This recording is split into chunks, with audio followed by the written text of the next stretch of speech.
This person hasn't regained consciousness even once since being brought to the hospital. Yes, that's right. It seems her body became weaker after a fracture before. Then it's about time, isn't it? I'll prepare the funeral wreath. As I was speechless at my SIL Nancy's words, Nancy, without showing any concern for me, looked down at Mom lying in the bed and said, "So, I can finally say goodbye," and laughed mockingly before walking away. I was dumbfounded, unable to understand and too stunned to even feel angry. I sat down, placed my hand on my forehead, and sighed. This was too harsh to be a joke. Not funny at all. Is it even right to say such things about one's own parent? I don't have children, so I don't know, but I think I would be sad if my daughter spoke to me that way. As I thought this, my MIL Barbara, who had been unconscious, slowly began to rise. "Oh my! Barbara!" I woke up because I heard Nancy's voice. That's right, there was something I wanted to tell before I die. Barbara spoke to me with a clarity unexpected from someone who had been unconscious. And I will never forget the smile on her face. Just 3 days later, Barbara passed away in the hospital where she was admitted. It was around the time when the buds on the cherry tree visible from the hospital room window were just beginning to bloom. My name is Linda. I am 58 years old this year, and my husband David, who is the same age, and I have lived a peaceful life without any major fights or troubles since our marriage. The only regret in our lives was not having children, but after we both turned 50, we stopped worrying about it from the bottom of our hearts and started looking forward to how we would spend our retirement together. David had been running a chain of eateries for a long time, but was transferred to the headquarters for his skills, and now he is in charge of several stores, leading a busy life. As a housewife, I tried my best to support my busy husband by always being frugal and ensuring he could truly rest when he came home by keeping the room clean and always arranging flowers by the living room window every weekend. I don't know if David is interested in flowers, but arranging seasonal flowers in a vase became my only hobby, hoping it would bring him some comfort. That's an unusual flower, isn't it? Lily of the valley? David pointed at the flower on the table and said to me. Without touching his breakfast bread and with a cup of black coffee in one hand and the newspaper in the other, he shifted his gaze to the flower. It's a snowdrop. In a small vase made for single flowers, a delicate white flower blooms downward at the tip of its slender stem, presenting a cool demeanor. The white flower, mistaken by David for a lily of the valley, is a cute flower that tells us of the arrival of spring in our garden. They bloomed in the garden's flower bed again this year. I decorated with a few because they're so cute. They might wither quickly since they don't take up water well. I see. They're beautiful. David folded the newspaper on the table and quietly murmured as he looked at the flower again. How has Barbara been lately? What do you mean? Are you in touch? Aren't you going to visit during the holidays this year? Even though we didn't have children, we still visited each other's parents a few times a year. However, recently, David has been busy with the opening preparations of new eateries he's in charge of, making it difficult to take a long break. David folded the newspaper, looked up at the clock on the wall, and stood up. That was my cue to hand him his lunch. Take care. Will you be home early today? Not sure. Oh, no. I'll be home early today, David said while looking at the calendar on the wall. Today was their wedding anniversary. After David left the house, I started preparing to make the special meal I had planned for today. The sunlight streaming through the curtains grew stronger, signaling it was noon. I was heating up last night's dinner in the microwave when the phone rang. The landline, which rarely rings. It was mostly unused, but calls from relatives or Barbara usually came through it. So, when the landline rang, it often meant something had happened with the family, and I picked up the receiver a bit nervously. "Hello?" It was Barbara on the line. It's been a while, hasn't it? Barbara greeted me in her usual tone. "Sorry for calling out of the blue. David's not there, I assume, since it's a weekday. There's something I wanted to ask him." "I see. I'll pass the message when he gets back." "That would be great, thank you." Actually, Barbara explained that she had fractured her right leg recently when she missed a step on her staircase at home. She had called an ambulance herself and received treatment, but now she was finding it difficult to do shopping due to her condition. Having a fractured leg is really troublesome. I've been able to take care of myself until now, but even small tasks have become difficult at this age. "I see. If it's okay with you, I can help out. I'm a housewife and have some free time." What are you talking about? I know because I was a housewife too. It's tough being a housewife. Husbands expect more than just ordinary housework as if it's a given. Isn't David being demanding? I chuckled over the phone. David is very kind and wouldn't get upset over me cutting corners with the housework. I thought Barbara, being his mom, must understand this even better than I do, maybe even more than I realize. That night, David came home unusually early. We enjoyed a delicious dinner together, sipped on slightly expensive beer, and reminisced about funny stories from when we first met. The cake David brought home was a cheesecake from my favorite shop. The shop was in the opposite direction of his workplace, and I couldn't help but smile at the thought that he went out of his way to choose my favorite shop instead of one nearby. After dinner, while doing the dishes, I told David about the call from Barbara. David came to my side while I was washing the dishes. "What did you say?" I wiped the washed dishes with a towel and put them back on the shelf. "Barbara fractured her leg at home. She asked if you could take her to the hospital and for shopping, maybe once every 2 weeks, by car." Once every 2 weeks? She's really holding back. Actually, someone needs to take care of Mom. Life would be uncertain otherwise.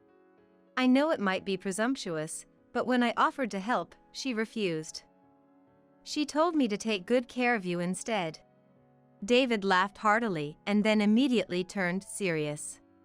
With Fael gone, there had always been concerns about Barbara's living situation. David, somewhat reluctantly, took out his mobile phone and, while scratching his head, "Guess I should give her a call," muttered. "Ah, it's me, David." "Sis?" "Ah, right.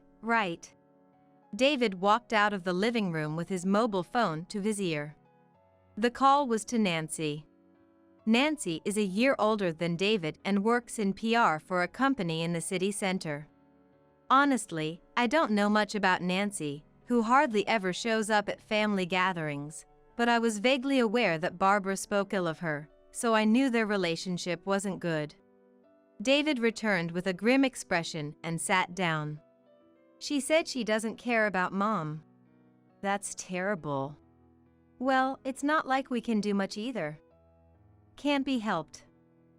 I know someone who arranges home helpers. I'll talk to them sometime." David acted swiftly, and by the following week, a home helper started visiting Barbara's house. Initially, Barbara complained, but she eventually accepted the fact that she couldn't manage everything on her own and expressed her gratitude for David's kindness. Years passed by in the blink of an eye.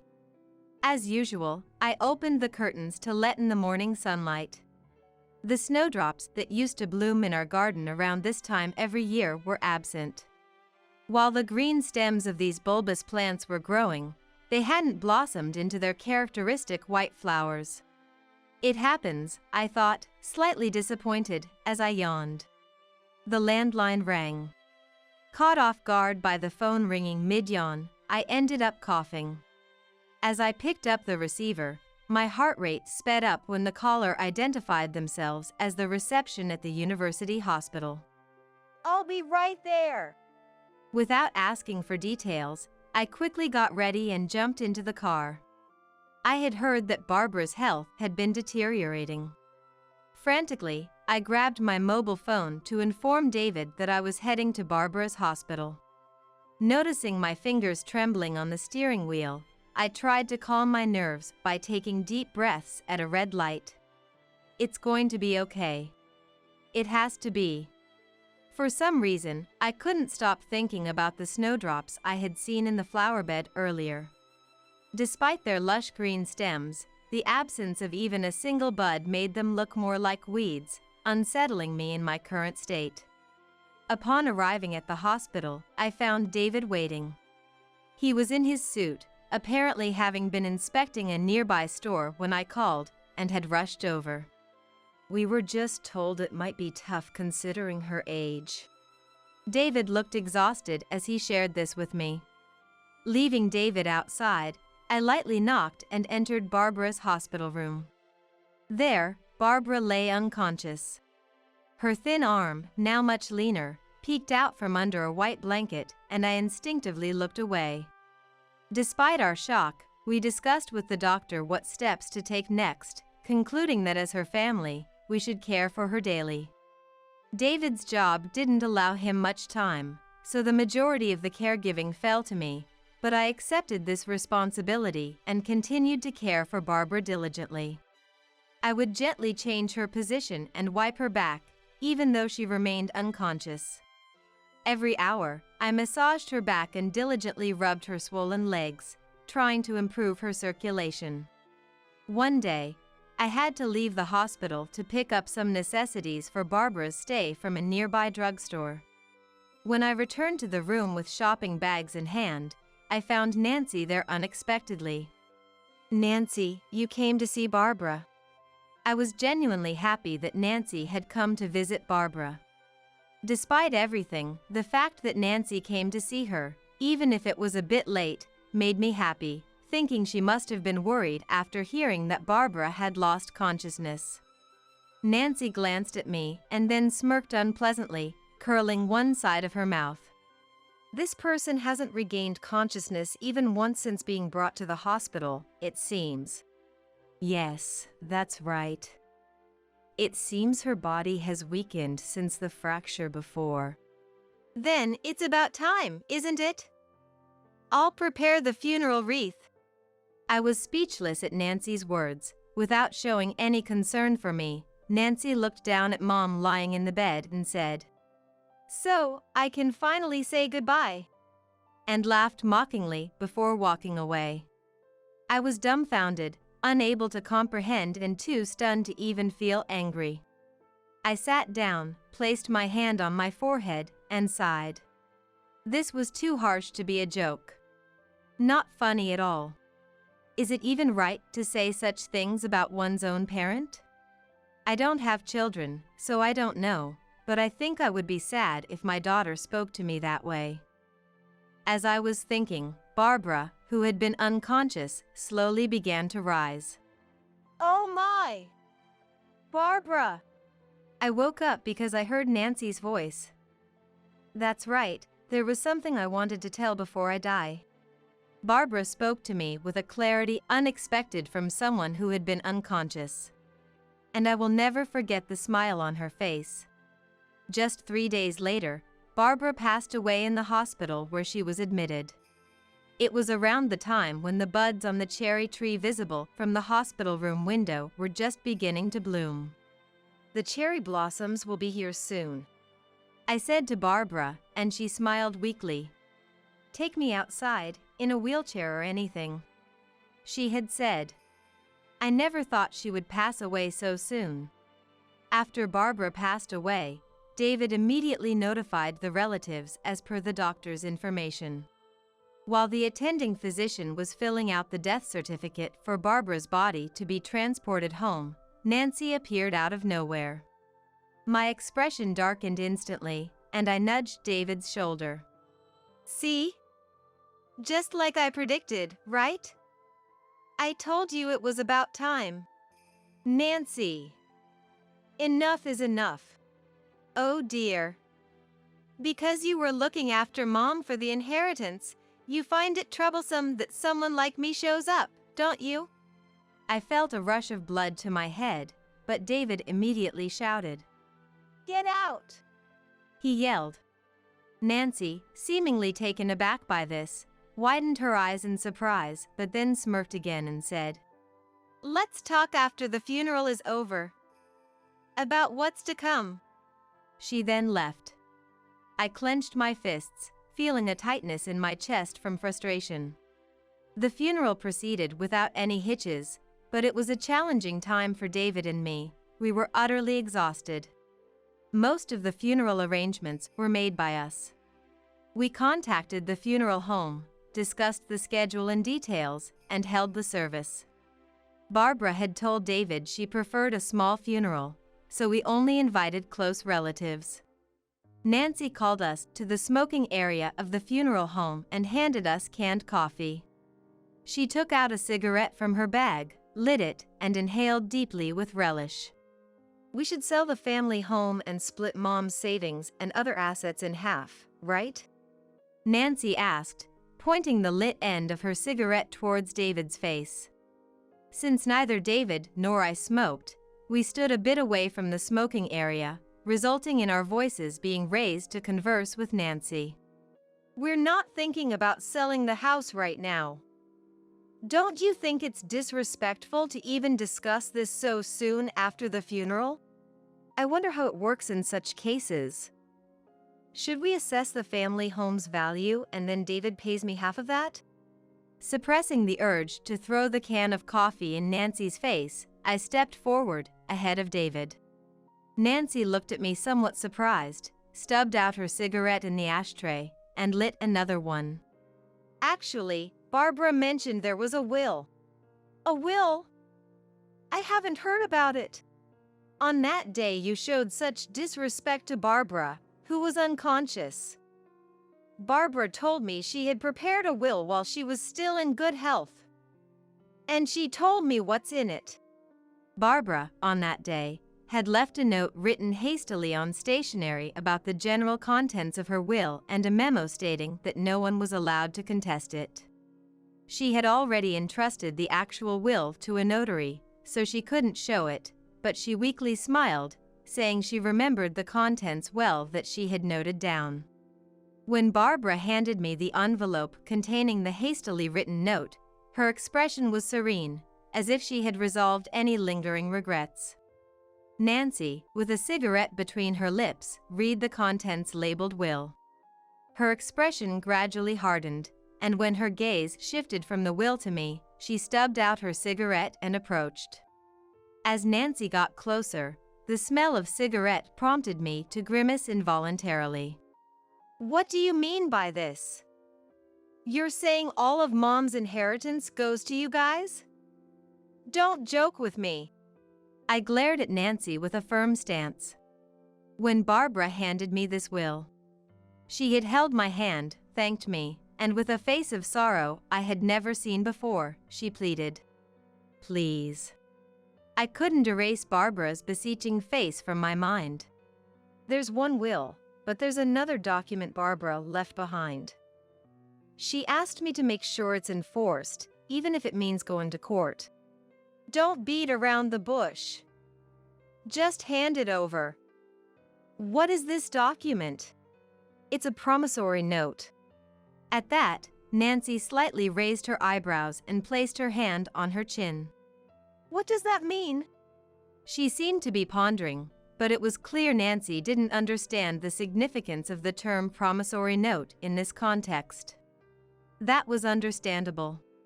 To be honest, I was also surprised when I first saw this promissory note. Whether Barbara was meticulous by nature or just precise about financial matters, she had recorded in great detail the money she had lent to her daughter, Nancy. The record of debts, listed with dates, times, amounts lent, and reasons, filled about half of the notebook. Most entries hinted at Nancy's financial contributions to boyfriends she had dated when she was younger. After I briefly explained the contents of the promissory note, Nancy confronted me, her face pale. She recorded everything in such detail. Always criticizing the people I dated, always something. Linda, how much does it all come to? There's at least $80,000. However, there's no mention of the interest rate, so the statutory rate would apply. The actual amount on the promissory note was about $25,000, but I lied effortlessly. The repayment deadline had long passed, and Nancy, having some legal knowledge, would understand that this story didn't add up. Yet, I pressed on. I couldn't let Nancy take away the savings Barbara had accumulated or the family home she cherished. The original is with a lawyer, but Barbara had one suggestion before we proceed with a claim against Nancy. Nancy was clearly flustered by this unexpected turn of events. While contemplating whether to light another cigarette and idly twirling it between her fingers, I conveyed to Nancy what Barbara had told me. If she didn't contest the inheritance, we would let the matter of the debt slide. Most of Barbara's savings were used for the funeral, and selling the family home will take time. If you contest the inheritance, the debt repayment will commence immediately, which would surely complicate your life. I tried to speak as gently as possible, not wanting to provoke Nancy. David, standing beside me, looked tense, glancing back and forth between Nancy and me. Soon, a staff member from the crematorium came too. "We're ready. Inform us." Watching Barbara's body being placed in the cremation chamber was a moment of profound sorrow, even for me. It must have been even more difficult for David. Yet, strangely, seeing her reduced to ashes brought a sense of peace. As we waited for the bus to take us home from the crematorium, David looked relieved, taking deep breaths of the fresh outdoor air. I stood silently by his side until Nancy approached us awkwardly and said, "I'll go by the will. But please spare me the loan part." "What about selling the family home?" "You can handle it however you like. But I can't pay back the loan." After saying that, she didn't wait for our response and returned to the smoking area. David remained silent. Watching Nancy's retreating figure, he seemed to want to say something witty but eventually just looked down, resigned. Later, it was revealed that Nancy had quit her job, hoping to inherit from Barbara. She had moved to a downtown apartment and indulged in nightclub visits and luxury shopping, leading to financial distress. It was baffling how she could make such decisions.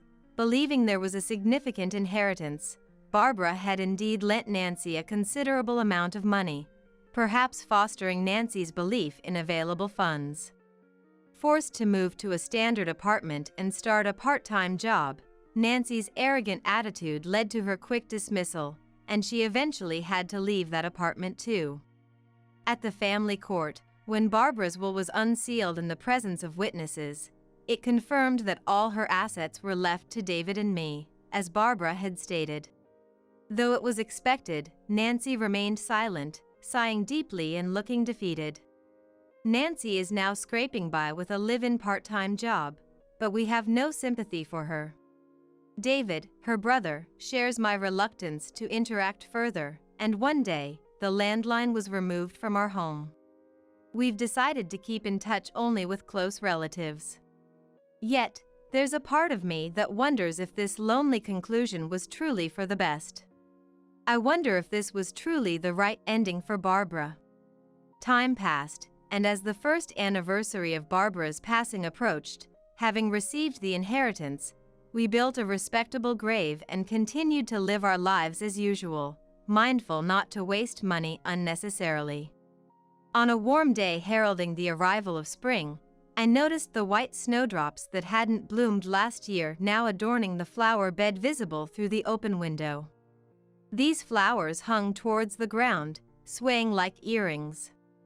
I couldn't help but step outside and bend down to admire the flowers in the flower bed.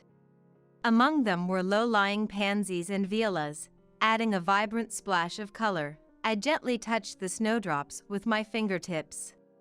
David returned from a neighborhood stroll on his bicycle, his basket filled with various vegetables. What's with all these vegetables? Got them from the local farmer's market. They were cheap, so I bought a bunch. Even if they were cheap, this is a lot. Seeing the basket brimming with vegetables, I exclaimed. Ah.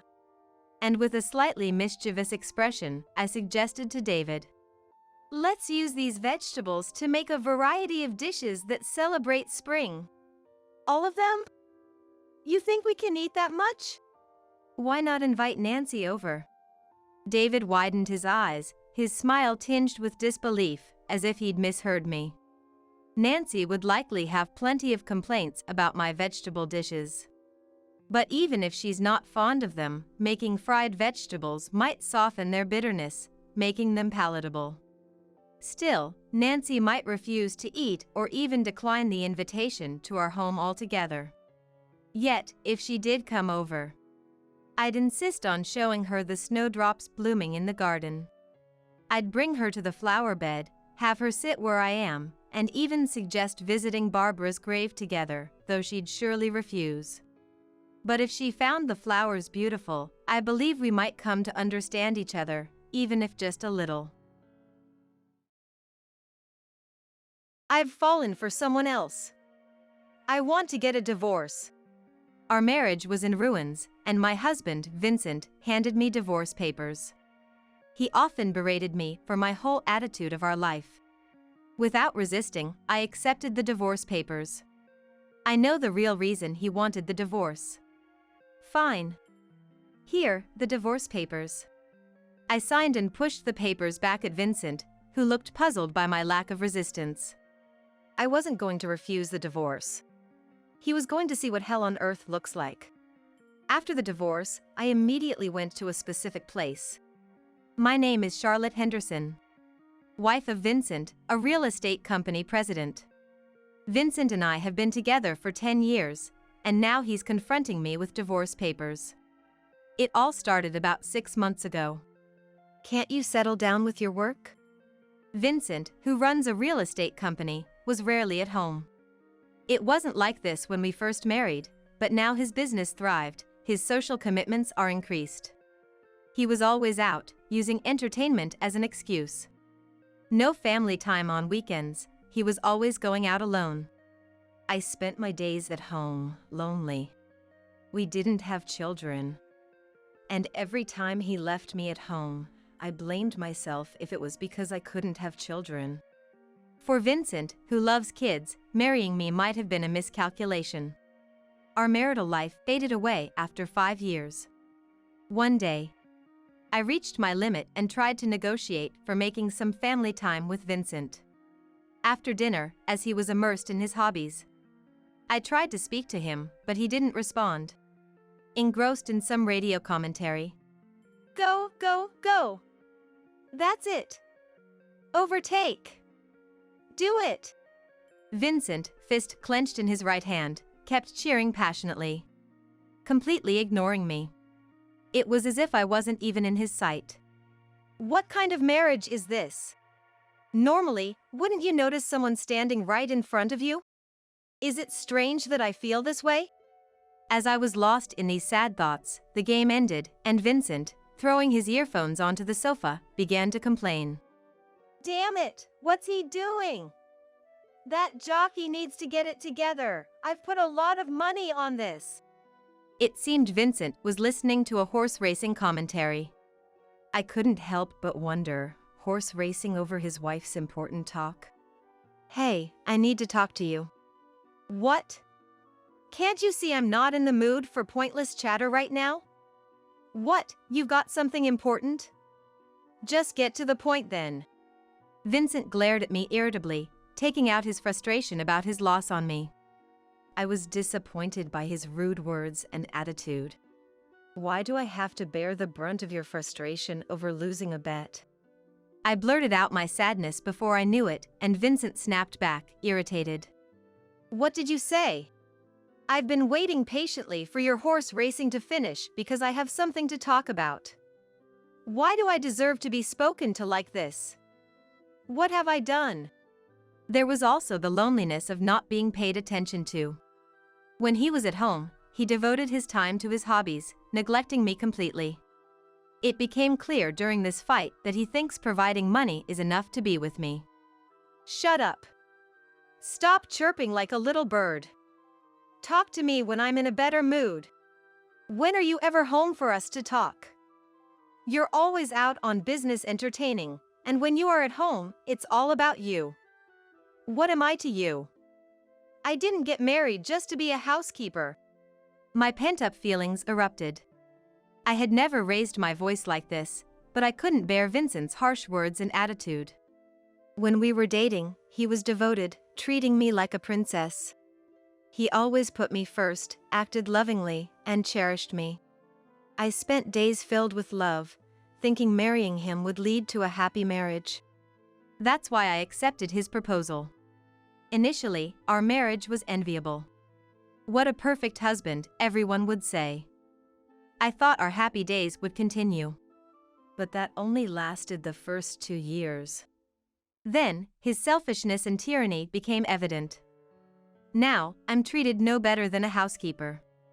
I cater to his picky eating without complaint, clean like I'm shadowing my MIL, with strict checks as if not a speck of dust is allowed.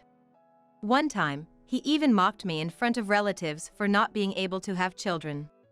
My mom had to intervene, but his harassment never stopped. When we were alone, how many times did he call me useless? I endured these humiliating days because of the memories of his kindness when we were dating. I was grateful for the love he once showed me, so no matter how badly he treated me, I could endure it with a smile. But now, what about him? The man before me seems like a completely different person from back then. He shouts at me on a whim, showing annoyance at my very existence. Why is he still living with me if he finds me so bothersome? I'd rather he just leave me than continue like this. As these sad thoughts crossed my mind, Vincent uttered unbelievable words. You've become so annoying. When we were dating, you'd do anything I said, and you were pretty cute, so I married you. But I never expected you to become such a troublesome older lady after marriage. Being with you just irritates me. You're useless, can't even have kids. You're just like a housekeeper now. His words left me in despair, speechless. He doesn't see me as a woman anymore. I had suspected it, but hearing it directly from him was a shock, and I couldn't find words to respond. What were those 10 years for me? I devotedly supported him in his business, believing he loved me despite everything. I believed this rough patch would pass, and we'd return to happy days like before. I believed I was the most cherished woman to him. But now, he looks at me as if I was something inferior, annoyed by my presence. Is this the reward for supporting him for 10 years? If so, this is too cruel a treatment from God. My sadness turned to hatred, then to anger. I'm tired of being with you. Vincent saw me clenching my fists, unable to speak. He sighed in annoyance, grabbed his cigarettes, and went outside. His wallet and mobile phone were in his pants, and I knew he wouldn't come back home that day. As expected, he didn't return home that night. I stared at the door he left through, dazed. The happy times, the moments I thought were joyful, they all flashed through my mind. Realizing I was alone, I cried out loud. This fight created a significant rift between Vincent and me. He seemed to dread even seeing my face, returning home only after I was asleep to grab a change of clothes and leave. I'm afraid of being hurt by his cutting words like that day. I too couldn't bring myself to talk to him. If he asked for a divorce now, I had nowhere to go, no place to return to. My parents passed away in a car accident right after I got married. When I lost them both within a year, I became like a shell of a person. Vincent was the one who supported me then, and at that time, I truly felt grateful to be married to him. Since then, Vincent was the only family I had. I had no other acquaintances to rely on. Except only my FIL and my L. But I couldn't bring myself to confide in Vincent's parents. They were kind to me, but no parent would be happy hearing such complaints about their son. I could even risk being disliked by them. Back then, I was too scared to take any action, a real coward. Maybe I was destined to live as a housekeeper by Vincent's side for the rest of my life. With these thoughts, I spent many nights crying myself to sleep. Then, after some time, Vincent unexpectedly returned home in a good mood. Despite not speaking for over 3 months, he came home while I was awake, carrying a box of shortcake as a peace offering. Charlotte, this is for you. What is it? His sudden change in demeanor caught me off guard, and I looked at him apprehensively. Vincent, noticing my wary gaze, smiled awkwardly and handed me the box of cakes. I've been wrong. I regret being so cold to you that day.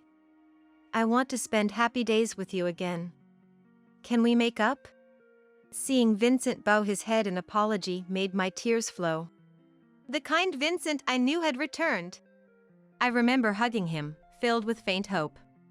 True to his word, he started treating me with care again. He was as kind as when we were lovers, made an effort to come straight home, and prioritized spending time with me despite his busy schedule. We increased our time together as a couple. The truth is, the company was struggling at that time. I was reckless and took out my frustration on you. I'm really sorry for making you feel bad. One afternoon, while watching a movie on the couch, Vincent stroked my hair and shared his feelings from that time. No, I'm sorry too. I shouldn't have blamed you without knowing the circumstances. The air was finally clear between us. I thought we could start living happily as a couple again. That belief lasted until a phone call came to Vincent's mobile phone. One night during dinner. It was an unusual call from a woman's name. Vincent hurried to answer it, stepping outside as if he didn't want me to hear the conversation. Was it an important business contact? I thought so, but something felt off for the first time. Since the day we reconciled, Vincent had taken all his calls in front of me.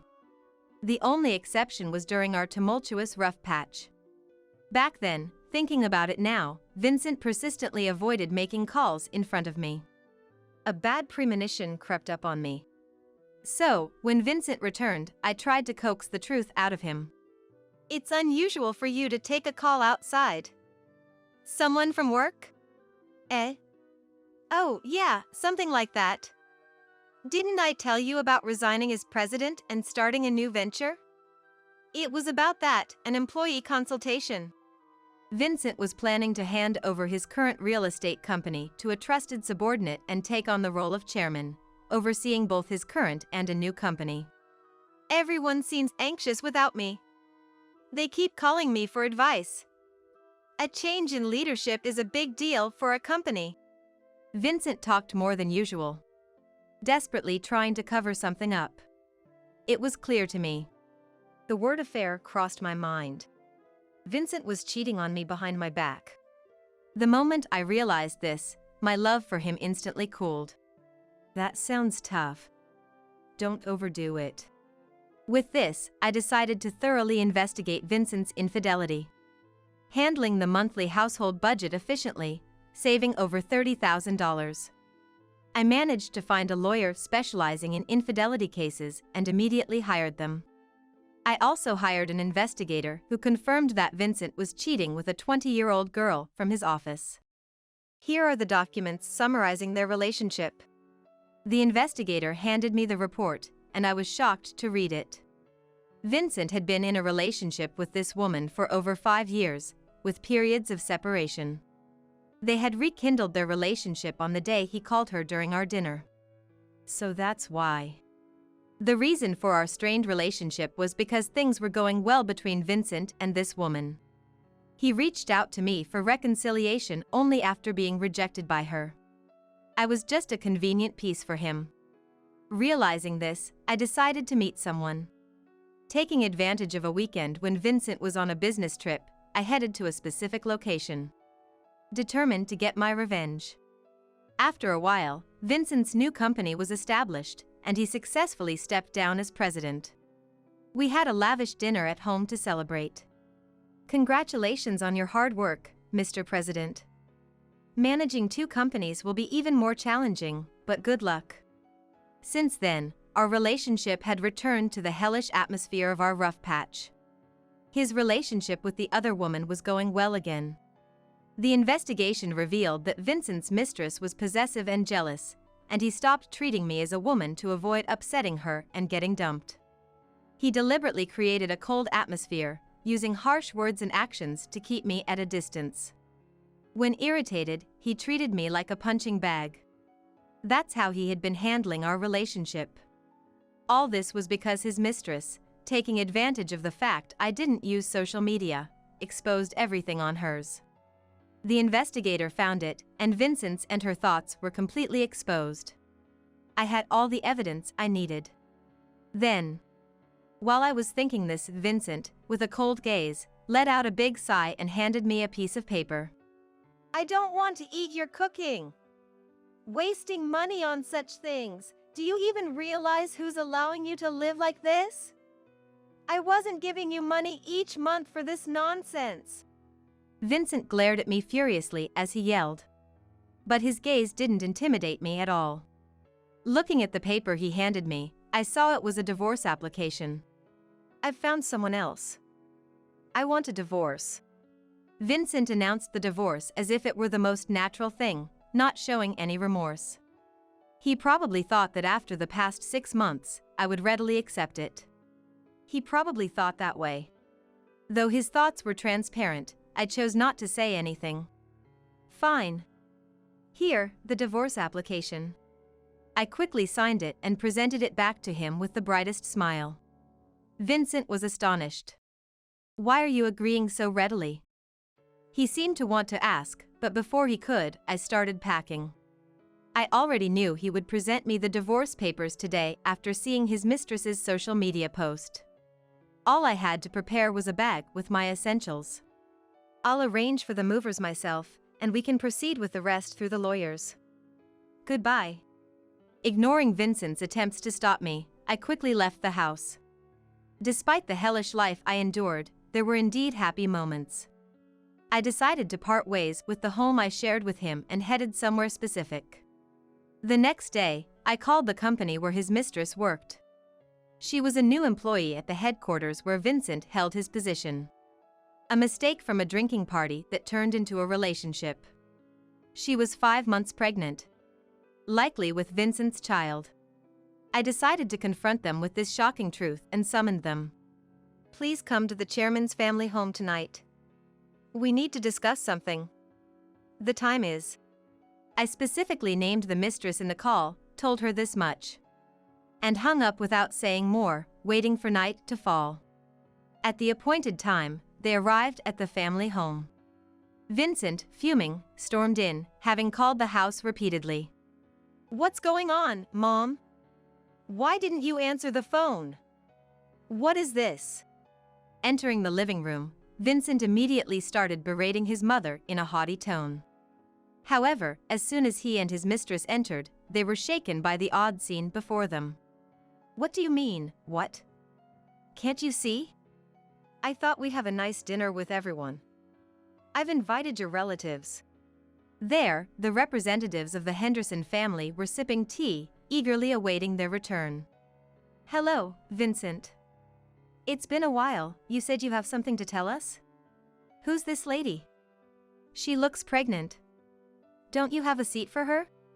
The relatives, unaware of the situation, asked. Amidst them, only the FIL and MIL remained reactionless, watching Vincent and his companion with a gentle smile. Vincent, you have something to tell us about this lady, right? It was Mael, Talia, who broke the silence. Talia, always kind and graceful, spoke softly, but her eyes were not smiling. Instead, they were shrouded in an almost frightening darkness, making Vincent shiver. What do you mean, something to say? No need to play dumb. We've heard everything from Charlotte. It was Fael, Keith, who delivered this blow to a faltering Vincent. In stark contrast to Talia, Keith looked at him sternly. The moment he heard Keith's words, Vincent glared at me in panic and spat out harsh words. What have you done? You're no longer my DIL, So don't meddle in family matters. Not his DIL. What does that mean? Vincent's outburst led the Henderson family to look at him curiously, voicing their questions. He was unwittingly digging his own grave, an utter fool. To think I once fell for such a man made me nauseous. As I watched in disbelief, Talia, now furious, spoke up. How dare my son neglect such a good DIL and become infatuated with another woman? Shame on the Henderson family. Realize your foolishness. Talia, in her suit, stood resolutely like the owner of a high-end restaurant, her presence overwhelming everyone. Her words must have been terrifying for Vincent. Overwhelmed by their presence, he stumbled backward and fell. Thought you got away with an easy divorce? Don't underestimate me. I've already spoken with Keith and Talia, explained the situation, and they've given me permission to claim alimony from you.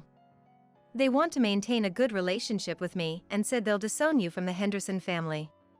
Approaching the frightened Vincent, I leaned down and whispered in a voice only he could hear, my expression menacing. That day, I bravely sought Keith and Talia, crying as I explained everything.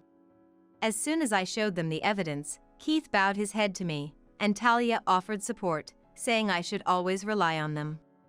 I never imagined my son would stoop to such disgraceful behavior. Thank you for telling us, Charlotte. You've endured so much pain. Keith and Talia said, treating me kindly. For the first time in a long while, I felt the warmth of people's kindness. After that, both Keith and Talia were pleased to help with my plan. They informed the relatives who had celebrated our marriage about the situation and arranged for no one to side with Vincent. They had called everyone to ensure this. Never come to this house again. I don't want to see your face. You're a disgrace. Talia repeated many times. For Keith and Talia, who shared a loving relationship, infidelity was unthinkable. That their son had committed it was unforgivable. Oh, I almost forgot. As I turned to Vincent's mistress, who watched everything unfold in shock, she looked at me fearfully. I smiled reassuringly at her and handed her a medical report, revealing a shocking truth. That child isn't Vincent's. We already know. My bold statement shocked her, and Vincent too turned to us, confused and angry. Before our divorce, Vincent and I couldn't conceive, so we got tested. The results showed I was fine. The problem was Vincent. He was diagnosed with azoospermia. The medical report confirmed my words. How exactly did you conceive Vincent's child, then? I'd love to know how. Can you share that knowledge? My mocking tone visibly drained the color from the mistress's face. Vincent was enraged and started questioning to her, but Keith and the other men held him back. Through this, I successfully drove a wedge between Vincent and his mistress, leading to their breakup. The mistress ended up raising the child alone, and Vincent, now desperate, came begging me for reconciliation, which I promptly rejected. I claimed a substantial alimony in the divorce through my lawyer. Vincent, faced with the overwhelming evidence, was too disheartened to resist and complied with the lawyer's demands. Now, I work as an office clerk at the company run by Keith, helped by him and Talia. If there's anything we can do, just let us know, Keith said. You're not atoning for our son's sins. We truly think of you as our daughter, Charlotte, Talia added. Talia thanked me for having the courage to come to them, expressing deep gratitude. Despite your suffering, you've been so kind to us. We always looked forward to your letters and gifts, wondering when you would visit us again. She said, keeping my letters and pressed flowers in a cherished treasure box. If you don't mind, you can rely on us as much as you want from now on. Don't hesitate to think of this as your second home. Vincent, now disowned, was no longer allowed even to enter the Henderson home. After a month, he stopped trying to visit forcefully. Now that the turmoil has settled, I live with Keith and Talia. They offered me a home, concerned about me living alone. Why don't you come and live with us as our adopted child? They loved me so much that they even suggested adoption, and now I live happily with Keith and Talia as their true daughter. My daughter Emma was getting married, and we were off to a family meeting. When we entered the designated room, FIL Henry and MIL Lauren were already seated. They looked like they were in the middle of a conversation, smirking unpleasantly. Looking at the table, I noticed that only 3 settings were prepared on our side.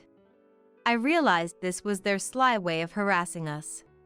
"Please, take a seat." "Oh, just the 2 of you?" We're a single mother household. I replied, lifting the corners of my eyes, trying to stay calm. But Lauren let out a mocking laugh. "Oh, that's right. Maybe you should take this in a food storage container? Single mothers are poor, right?" Lauren covered her mouth, trying to suppress her laughter. Despite her harsh words, I kept my expression unchanged. Seeing enough, Emma tapped my shoulder. "That's awful. Mom, let's go." "Why leave? If it means you, who've sacrificed everything for me, have to suffer, I'd rather not get married." Touched by Emma's kindness, I smiled. "It's okay. Just wait a bit." Then, an employee came from behind with a food storage container.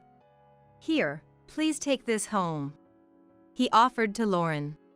Henry and Lauren were taken aback, stunned. "If being poor is about low income, please, take it." "Huh?" "My name is Rachel. In my 50s, I feel like I've reached the midpoint of my life, living in a slightly spacious single-family home with my daughter, Emma. When Emma is at school, I sometimes feel a pang of loneliness in the quiet of our living room.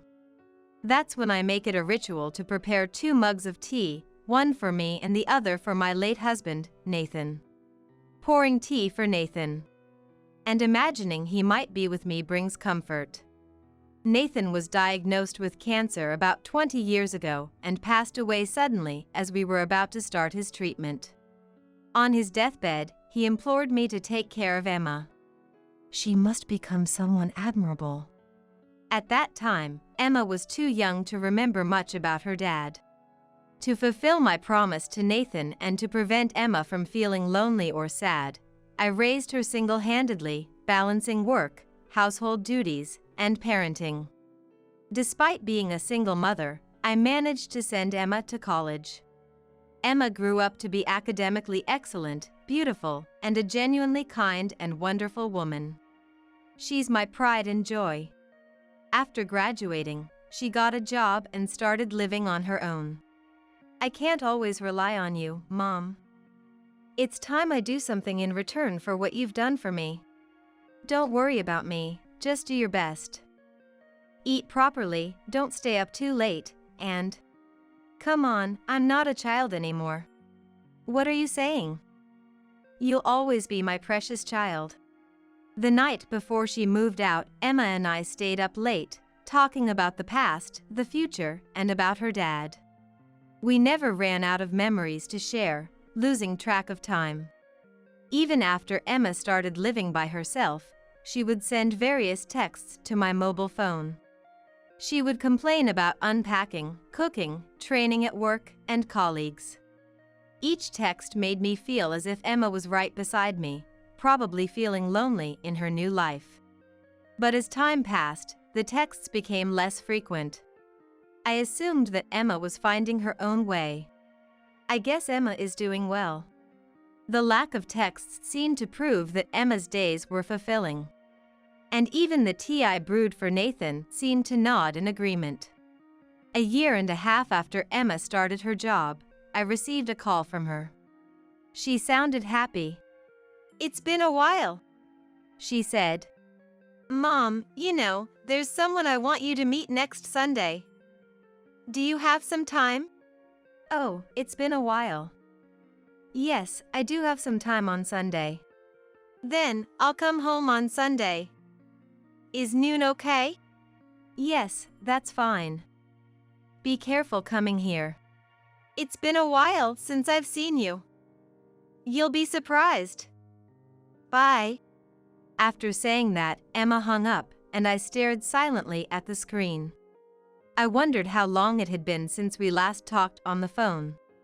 Her unusually happy tone over the phone intrigued me, but when Sunday came, I was indeed surprised, just as Emma had said. At the door was Emma and a young man named Ryan. Ryan was not dressed casually but in a casual suit, looking slightly nervous. "Nice to meet you. I'm Ryan, and I've been seeing Emma for a while now." Ryan, who introduced himself, was tall with features like a movie star, and came off as a very polite and good young man. "Nice to meet you. Please, come in." After inviting them into the living room and making tea, we sat at the table where Emma gave an update and introduced him. Then, Emma said shyly, "So, Mom, the reason I wanted you to meet him is because we are thinking about getting married." Married? Though I had anticipated it, the fact that Emma had found someone still surprised me internally. I kept my composure, looking at Ryan, who now had a more serious expression. "Yes. I proposed to Emma recently, and I wanted to meet you, her mom." I paused for a moment before responding, and I said, "I see. I didn't know Emma has been seeing someone as wonderful as you." "Ryan, Emma doesn't have a dad, and I raised her by myself." "Yes, Emma told me she grew up in a household without a father." "Emma is my treasure, my precious daughter. Can you promise to protect her and make her happy?" "Of course. I am confident that I can make Emma happier than anyone else in this world." Ryan answered firmly, without flinching at my stern attitude. Had he hesitated, I might not have approved of their marriage. "All right. Please take good care of Emma."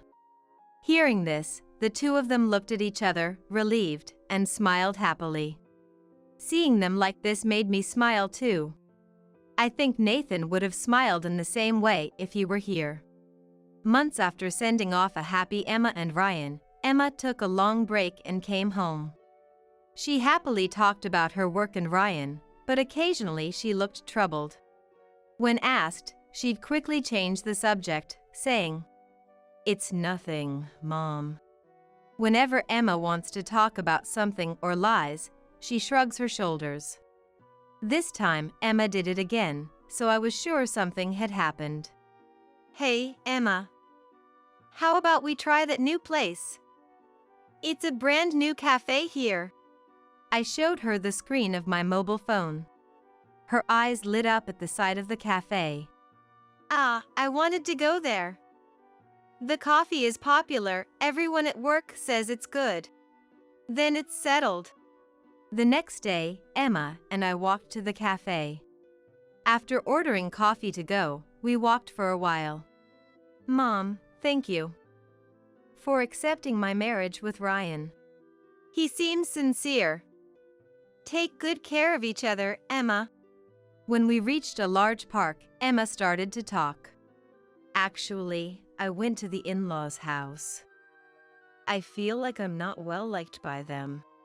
Emma's story went back a month. When she visited the in-laws' house, Henry and Lauren seemed skeptical at first glance. "Nice to meet you, I'm Emma. I'm dating Ryan." "Hey, Ryan.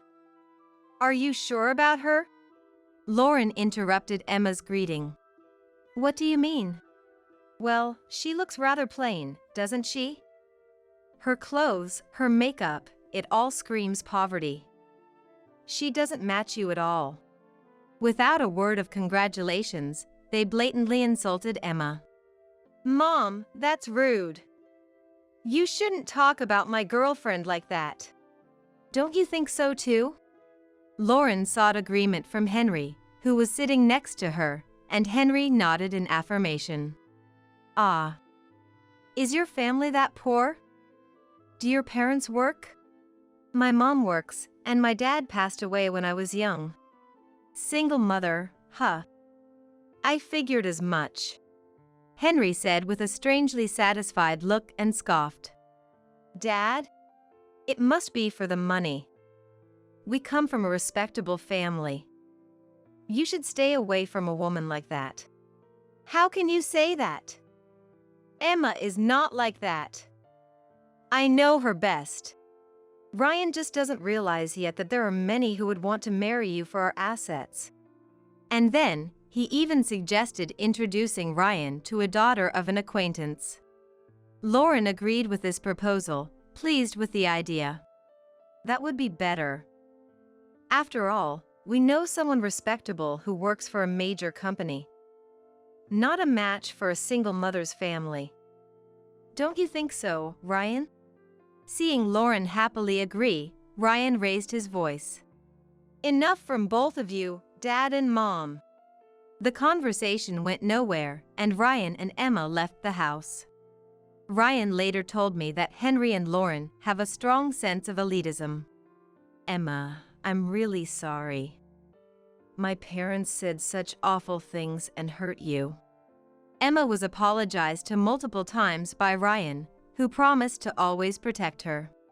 Sitting on a park bench listening to this, I had to suppress my anger from exploding.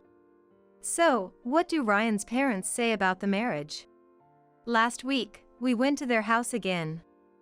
We faced some snide remarks, but Ryan convinced them, and they agreed to our marriage. Are you okay with that, Emma? Emma bit her lip and shrugged. Yeah, it's okay. We won't be living with them, and I can endure it. Is that so? It was clear that the relationship between Ryan's parents and Emma was strained. Even with Ryan's protection, there would be limits. Knowing they would face hardships, I wished I could advise them to reconsider the marriage. But having already given my blessing, I couldn't say that. Even in this short time, Emma looked downcast. Thinking she might always look this way saddened me. So, about the family meeting, I'm thinking maybe I shouldn't go. Why? If it's going to make you feel bad, Mom, I don't want to have the family meeting. Emma's eyes seemed to well up, even though she didn't cry. She was considering my feelings. Touched by her kindness, I smiled. Don't worry about me.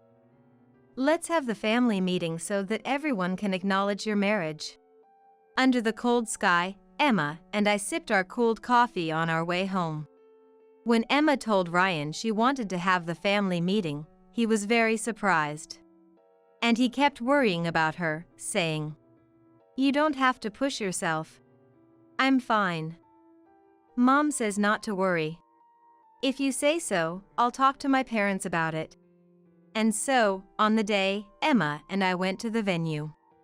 Though we didn't say anything to each other, I decided to stand tall and face them with confidence.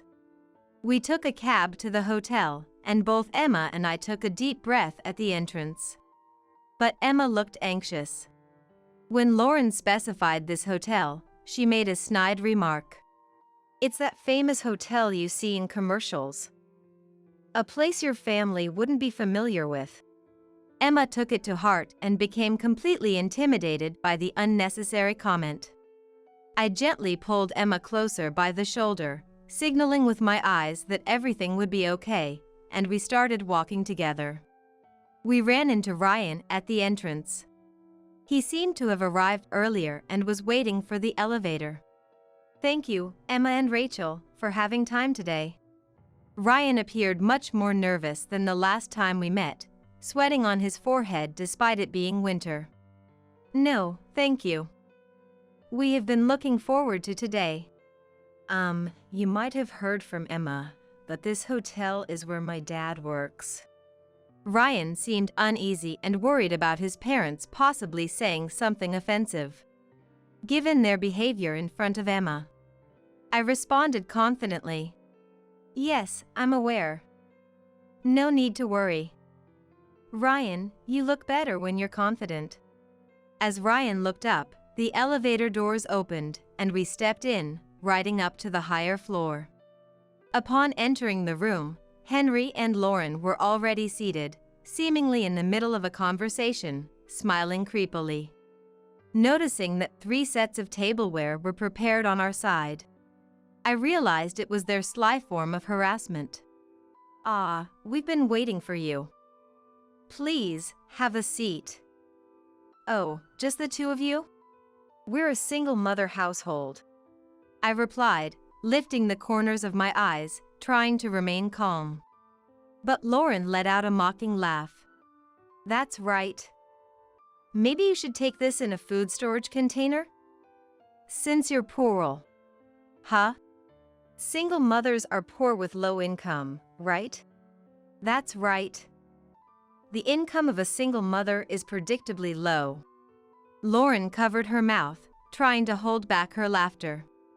Despite their harsh words, I remained expressionless. Unable to stand it, Ryan cried out. Dad, Mom, stop it.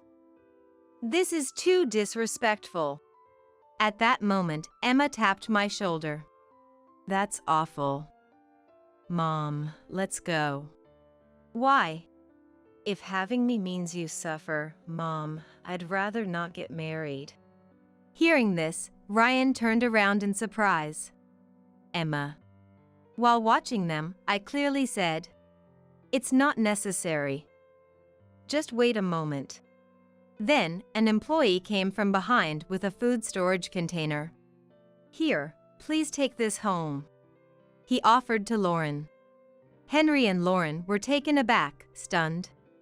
If being poor is about low income, please, take it. Huh?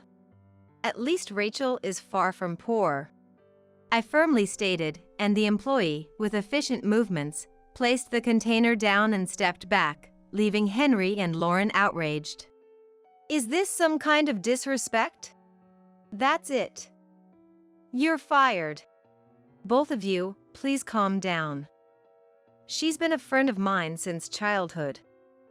The rudeness is on your part. The employee turned back to me, smiled briefly, and said, The division manager always seems so busy. Division manager? Lauren and Henry gasped, tumbling out of their chairs like in a cartoon. Henry was sweating not just on his forehead but all over his face. Though it wasn't my intention to hide it, I am the daughter of the president of the group company that owns this famous hotel. I've worked for this company for many years, continuing even after getting married without resigning. When I was pregnant with Emma, I took the same maternity leave as other employees and raised Emma while working in Nathan's stead. By the time Emma entered college, my efforts were recognized, and I was promoted to division manager, unbeknownst to Henry and Lauren. Are both of you okay? I addressed Henry and Lauren with a composed voice as they lay sprawled on the floor. Today, we came here for the family meeting regarding the marriage of my precious daughter and Ryan. It seems you have had quite a bit to say to my daughter. I glared at them, causing Henry and Lauren to tremble and shrink back.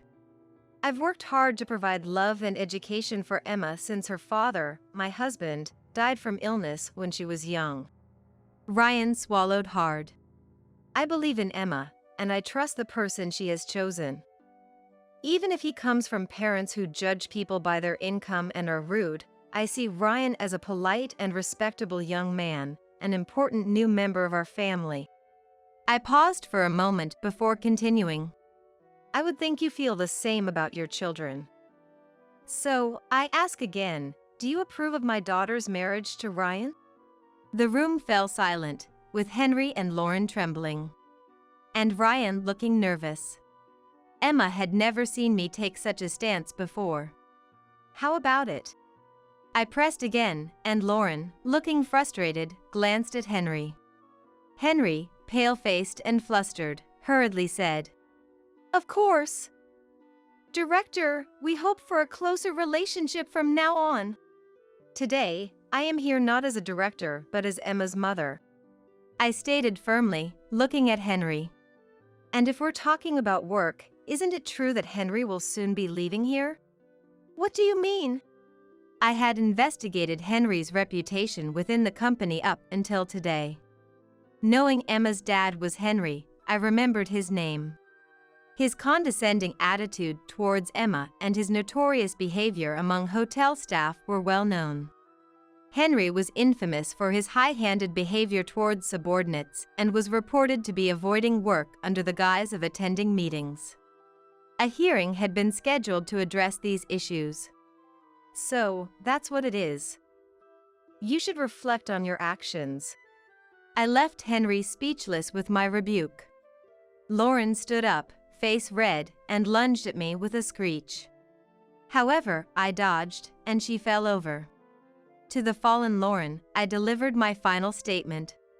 And know this, if you ever interfere with Emma and Ryan's happiness again, I will not remain silent. With that, I firmly addressed the two, then led Emma and Ryan out of the room. Of course, I left the follow-up to the employee who has been a friend since childhood. Half a year has passed. The heat is relentless for someone in their 50s like me. The weather forecast predicts another scorcher today. As I walked to the supermarket, I thought back on the events. After the family meeting, Ryan apologized to Emma and me numerous times. I'm really sorry for my parents' rude behavior. It's okay. We've seen your sincerity. I'm truly ashamed. I don't want to associate with parents like that anymore. But they're the ones who raised you, right? No, it was my uncle who raised me. My parents left me with him until I was a college student. I had secretly wondered why Ryan's demeanor was so different from Henry and Lauren's arrogance.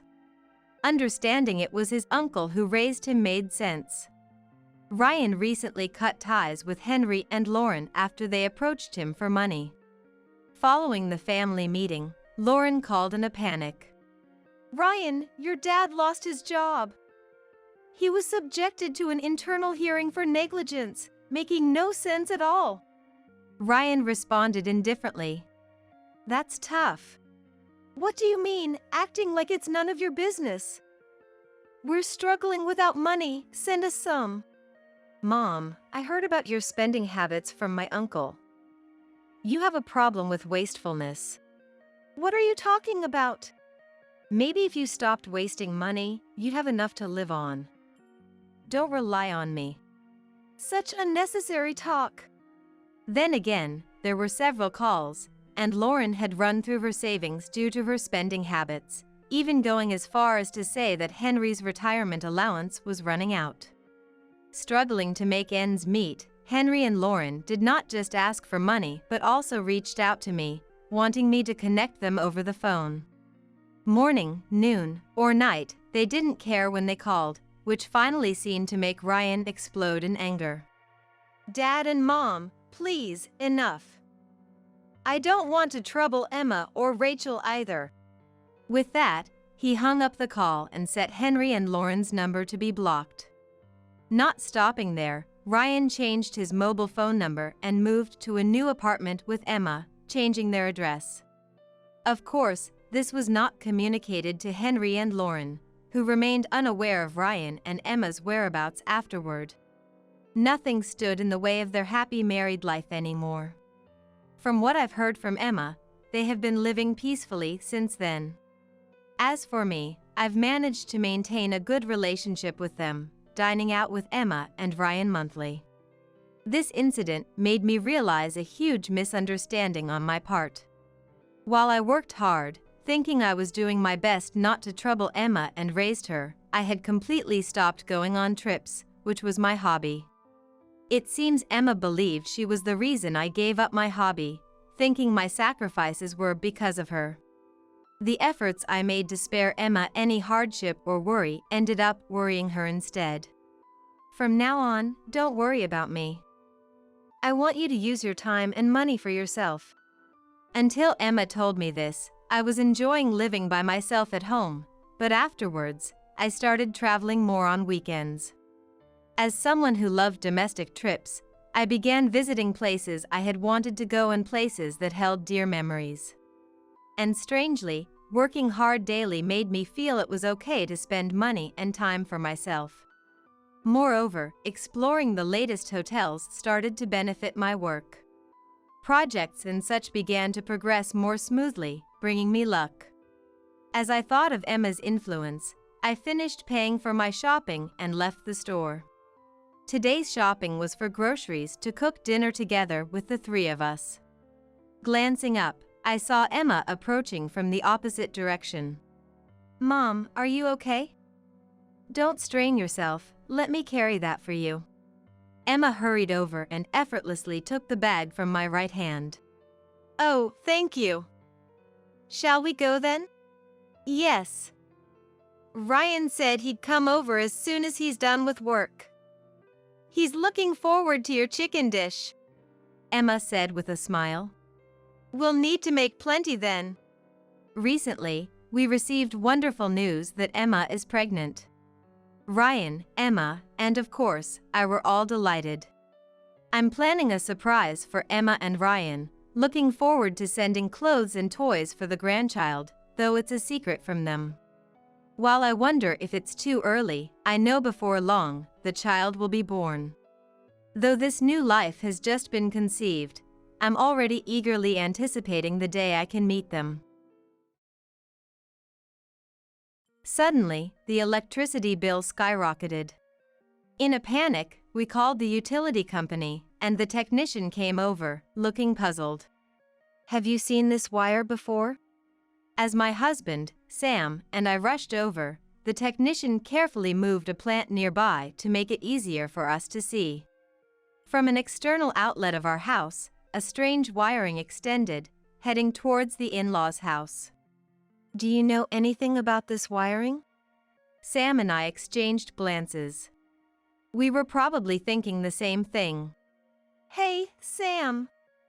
Could this be?" "Yeah, no doubt. This is why our electricity bill suddenly spiked." Sam then reached out to the outlet and quickly unplugged the wiring.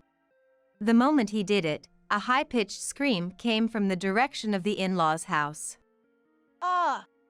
It must be Mael, Nicola. Then, some hysterical muttering was heard, and the voice came out of the door, heading our way. And there, Nicola burst out from the garden. "I am Mary, a 32-year-old housewife. My hobby is eating sweets. Every day, I gather information about sweets by asking friends or researching on my own. Sam, my kind husband, always accompanies me in this hobby. Sam and I, both the same age, have been together since college. I have always loved Sam for his kindness, unchanged from the moment we met. Incidentally, I also adored Tony and Nicola, Sam's parents who raised him. Many of my married friends struggle with their Maels. I've even heard stories that ended in divorce due to issues with the MIL. Fortunately, such problems were irrelevant to our family.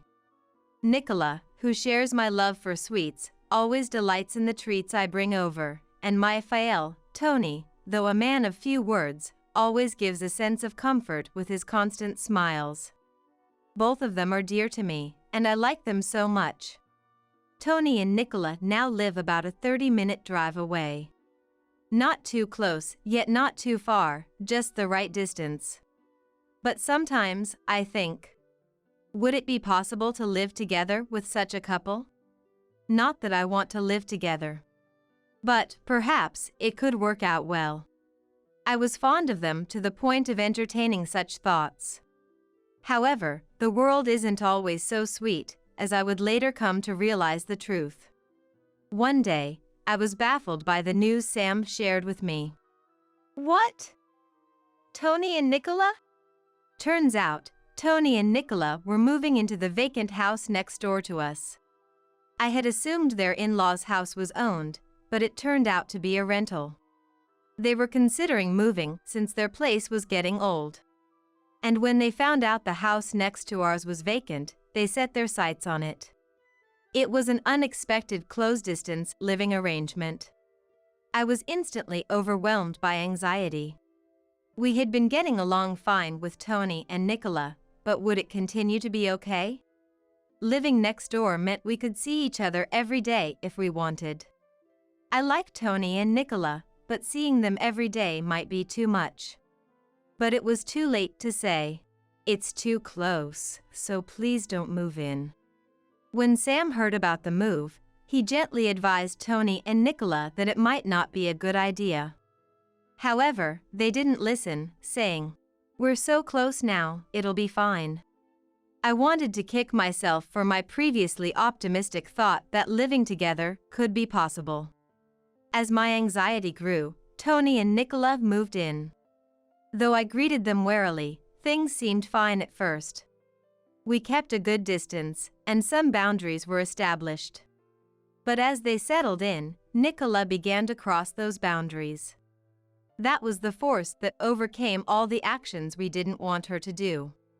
Unannounced visits became the norm, and when she came over, they acted as if our house was her own. Not only that, but our actions seemed to be constantly monitored. Then, after finishing an unannounced visit and dinner inspection one day, Nicola made an outrageous suggestion. "Hey, Mary, I've been thinking, why don't you stop locking the door?" What? I couldn't believe my ears. Because can you believe it? In this day and age, Nicola was suggesting we keep our house unlocked, making it accessible to anyone at any time. That's not reassuring at all. Of course, it's unwelcome. Ever since Nicola moved in, even the doorbell ringing startles me, and now there's the added possibility of Nicola slipping into our house unnoticed. Again, of course, that's unwelcome. Given how dangerous things are these days, I guess not locking the door does feel a bit scary, I said with a smile, trying not to offend, but Nicola frowned. Oh, Mary, you worry too much. But it's okay. Once we get to know the neighbors better, I'll make sure they look out for us. Until then, well, Tony and I are around. We'll be popping by often, she said, her words coming from a place of goodwill, which I appreciated. That's why I couldn't say that her frequent visits were becoming a burden. But there's only so much one can take. Last week, Nicola came over every day for 7 days. I end up having tea with Nicola at our house every day. It's no wonder frustrations arise when we're together so much. I've really come to understand that maintaining distance is crucial in the relationship between a mother-in-law and her son's wife. Nicola has been doing as she pleases, leaving unwanted plants in our yard or planting flowers without asking me. If it were once in a few months, I could tolerate it, but daily is a different story. Regarding the locking of the doors, Nicola has brought it up several times since. I've managed to convince her by emphasizing security consciousness. But then, Nicola started asking for a spare key. That's something I'll have to get Sam to refuse. There's no way I can give such a terrifying item to Nicola as she is now. Though Nicola can be difficult, I hadn't come to dislike her yet. Her meddling comes from a place of kindness. I felt more guilt about rejecting her than anything. But over time, my feelings started to change. Whether it's me who has changed, Nicola, or both, I can't say. But I began to feel discomfort and irritation at Nicola's remarks. It was a few months after Nicola and her family moved in. By then, Nicola's visits after lunch had become a routine part of our household. As for Tony, when I asked what he was up to, it seems he's usually out walking or shopping by himself. I suggested, "You could go with him." But she declined, saying, "Walking tires me out." Lately, Nicola has turned into a rather spiteful mother-in-law. When I make tea, she used to simply thank me, but now she always has a complaint: it's lukewarm or it's too weak. Whenever she opens her mouth, it's either gossip or criticism. Being with Nicola makes me feel negative. Yet, I can't just refuse her, so I nod along and force a smile. It's terrible, isn't it? The grass in their yard has been left to grow wild. I'm almost tempted to cut it myself. Nicola was passionately discussing a neighbor's neglected garden today. Then I called out to them. "Oh." She stopped talking suddenly, so I instinctively followed her gaze, which had turned towards the bookshelf. Perhaps she found a book that interested her. It would be nice if we could read together in silence. Did you find a book that interests you? I was about to stand up and head to the bookshelf when Nicola reached for something not on the bookshelf but on the shelf next to it. Nicola! That's not okay. I saw what she had taken and reached out hastily. But Nicola opened it with an unaffected expression. Oh my. Just look at this, Mary. Didn't we overspend last month? Look at this electricity bill. It's twice what we pay at our house. Nicola was looking over our household budget book as if it were a gossip magazine. Please stop. Give it back, I said, snatching it away, and Nicola laughed. No need to panic. It's just that, Mary, you seem a bit bad at saving, aren't you? Poor Sam, having a wife who can't save money. You should try a little harder, okay? I could feel my face getting hot. The cover and spine clearly labeled it as a household budget book. Yet, the audacity to open someone else's budget book was unbelievable. And sweets, too. I love sweets as well, so I understand, but a wife who can't save shouldn't be entitled to sweets, should she? Nicola went on to criticize me for spending too much on groceries and unbelievable electricity bills. Then bragged about how good she is at saving. After a while, she seemed satisfied and left. After Nicola's departure, I was so frustrated that I couldn't stop crying. The stress might have been building up. I just can't take it anymore. I cried until Sam came home. Mom's words don't have to bother you. I know it's hard. I'm really sorry. I'll tell her not to come over anymore. Thanks, I appreciate it. After being comforted by Sam, I felt a bit better and decided to discuss something else. It was about the electricity bill. Just like Nicola pointed out, it was high. There hadn't been any changes, yet the bill had suddenly spiked these past few months. I was concerned, but dealing with Nicola had distracted me. Sam looked at the electricity bill and frowned. This is definitely strange. Yeah, isn't it? The next bill is coming soon, right? If it's still odd, we should contact the power company. A few days later, a bill arrived for over $1.3 thousand, more than double the usual. We hurriedly decided to have the power company come and check. The power company employee thoroughly inspected everything. Then, we were called over to see something peculiar. Did you know about this line? Rushing over, the employee moved a plant nearby so we could see better. Hidden by long leaves was an external outlet we hadn't used since the house was built. Having completely forgotten about it. From that outlet, as the employee had said, a wire extended towards the in-laws' house. Do you know anything about wire? Sam and I looked at each other. Likely thinking the same thing. Hey, Sam. This means... Yeah, no doubt. This is why our electricity bill suddenly increased. Just to be sure, we followed the wiring with the employee. Pushing aside hedges and overgrown weeds, we found the wire indeed entered the in-laws' house shed. We couldn't see where it connected from there, but it was clear the in-laws' house was involved. The employee's expression hardened. Should we call the police? No, it might come to that, but let's talk first. This house belongs to our parents.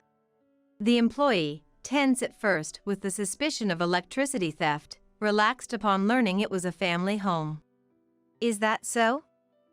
Then, I'll leave it to you. Thank you for coming out. We really appreciate it. We escorted the employee back to our driveway and watched him leave. After saying goodbye, we faced each other, thinking. Sam sighed deeply, holding his head. I'm sorry for having such a mom. Don't worry about it, or I can't really say that. What do we do now? Tony and Nicola were probably home, as usual. Should we go talk to them now, or plan a strategy first? Sam, hand over his mouth, walked towards the external outlet left exposed after the employee moved the plant. Earlier, the staff avoided the plant, so I could clearly see the external outlet. Thinking about it, Nicola placing the plant there might have been to hide it. It felt wrong to suspect her, but it seemed the only logical explanation. What's this connected to? Sam then reached for the outlet and quickly pulled out the wiring. Is it okay to pull it out? I just did. Thinking about them taking electricity from our house all this time makes me angry. Well, the employee is a witness. They can't talk their way out of this. If needed, we have that. You're right. I nodded in agreement. That's when it happened. Ah!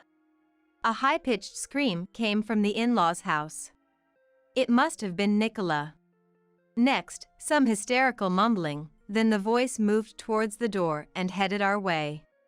Nicola burst out of the house towards the garden with force. Wow! She hadn't expected anyone to be there. Seeing us, Nicola exclaimed in shock. Oh! You scared me! What are you doing there? She came at us aggressively, so I stood my ground and replied. What about you, Nicola? Do you need something in our garden? You seemed quite flustered. Well, that's... Nicola awkwardly averted her eyes. Sam, holding the unplugged wire firmly in his hands, was right there. Nicola exclaimed, Ah! and tried to snatch the wire from Sam's hands. Sam twisted away, hiding the wire behind his back. What are you doing? No, that's my line.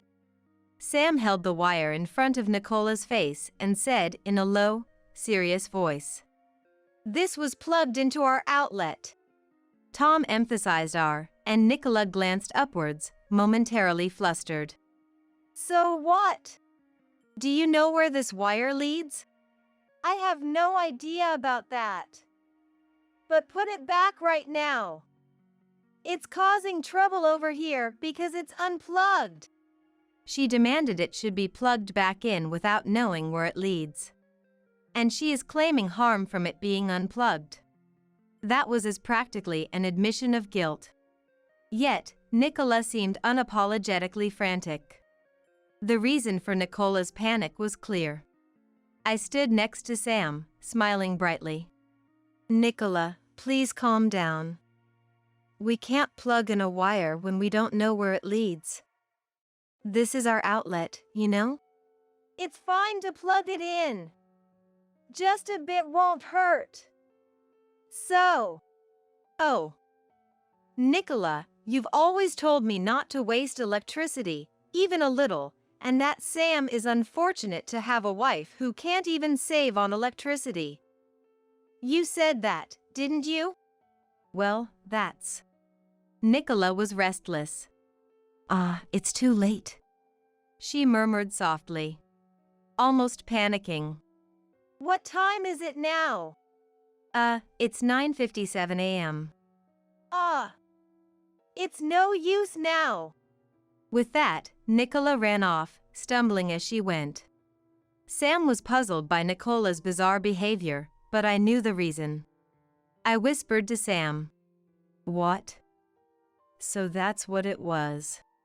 Maybe if we wait at home, they'll come by eventually? Sounds like it. Sam threw the wire down, and we headed back inside. A few minutes later, there was a sound at the door, followed by the doorbell. It was Nicola. I unlocked the door and opened it. Hello, Nicola. About earlier.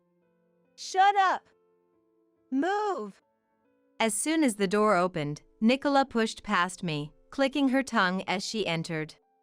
She was visibly in a bad mood.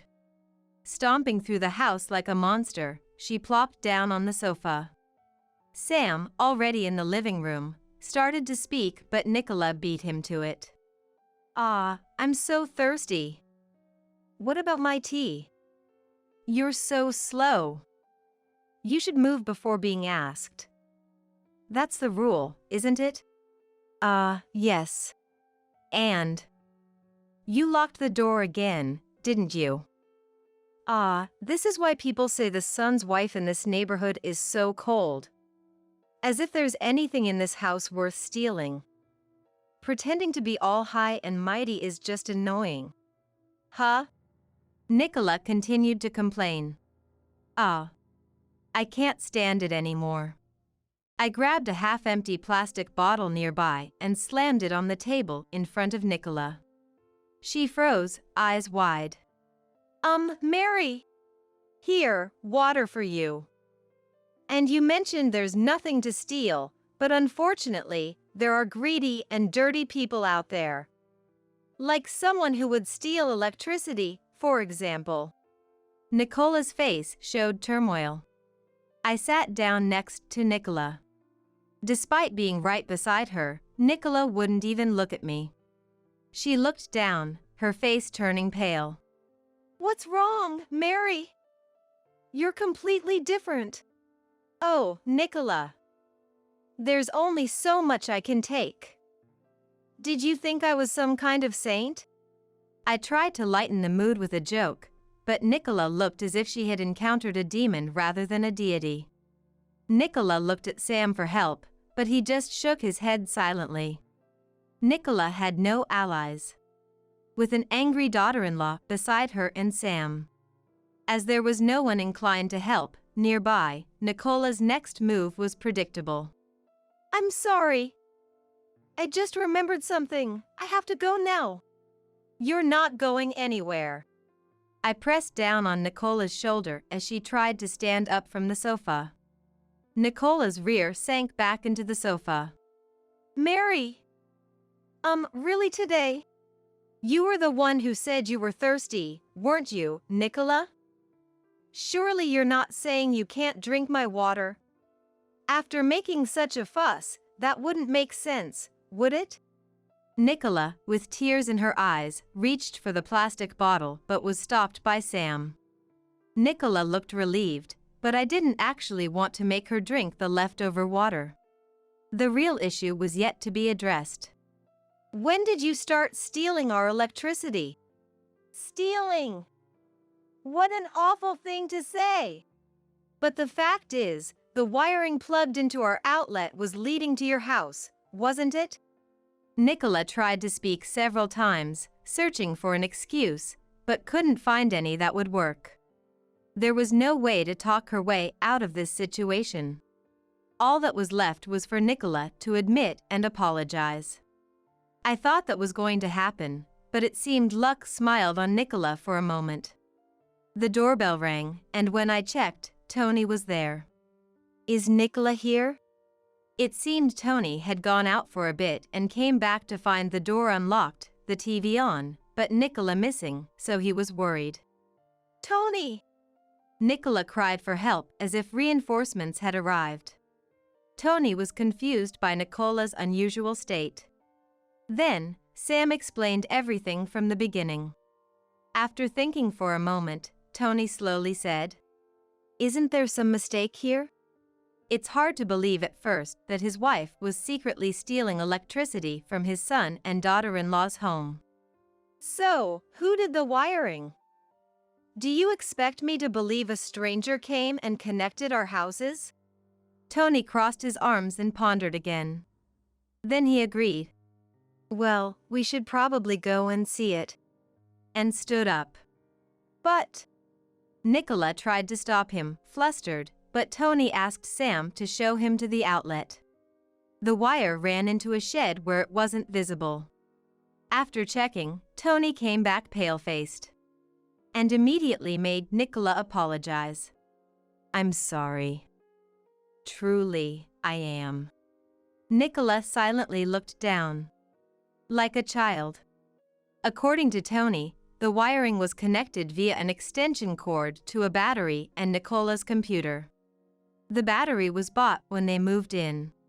She was advised to charge it during cheaper, nighttime rates and using it during the day was cost-effective. Nicola had been doing exactly that. Initially, it was just that, but then she started plugging in her computer and other appliances since there were free sockets on the extension cord. Eventually, she used our electricity day and night. Nicola justified her actions by saying it was more cost-effective. It was infuriating enough that she had been stealing electricity, but even more so that she had looked down on me while lying all along. You've been saying how pitiful Sam is for having a wife who can't save, or criticizing me for buying sweets while being unable to save. Remember? That's the truth, though. Her lack of remorse was almost impressive. Saving by using someone else's electricity isn't saving. It's just a crime. I continued. And don't think we'll just let this go because we're family. If you sincerely apologize, that's one thing. But if you keep this attitude, we'll have to involve the police. Nicola looked surprised, as if she thought getting caught would be the end of it. What kind of daughter-in-law are you? To betray your own family? Don't talk like that. We just want you to make amends because we are family. As I reached for my phone, Nicola panicked and lunged at me. Sam quickly restrained her. There's no evidence. With everything laid out like this, you still need evidence? Let me tell you something conclusive. I pointed towards the roof. Nicola squinted, then realized. Yes, our house is equipped with security cameras, which happened to cover the area around the outlet. Nicola murmured a small, "Ah." Is this enough for you? And one more thing. There's more? The reason you were in such a hurry today was because of the release of limited edition sweets, wasn't it? No way. I smiled. Yes. I had a friend get them for me, so I managed to secure them. If you hadn't been busy stealing electricity, you might have been able to get them on your computer, too. Too bad. Nicola trembled and then sat down on the spot. After discussing with Sam, we decided against reporting Nicola to the police. She had admitted to it and we had evidence, but it was too much hassle, and being family, it might get brushed off. Instead, we decided to get a proper apology and compensation for the electricity from Tony and Nicola. It was awkward living so close, but it had to be done. Tony and Nicola, perhaps feeling awkward too, eventually moved back to their old house. Apparently, word got out about the electricity theft, and Nicola became the subject of rumors. Nicola was devastated and wanted to return to their original home.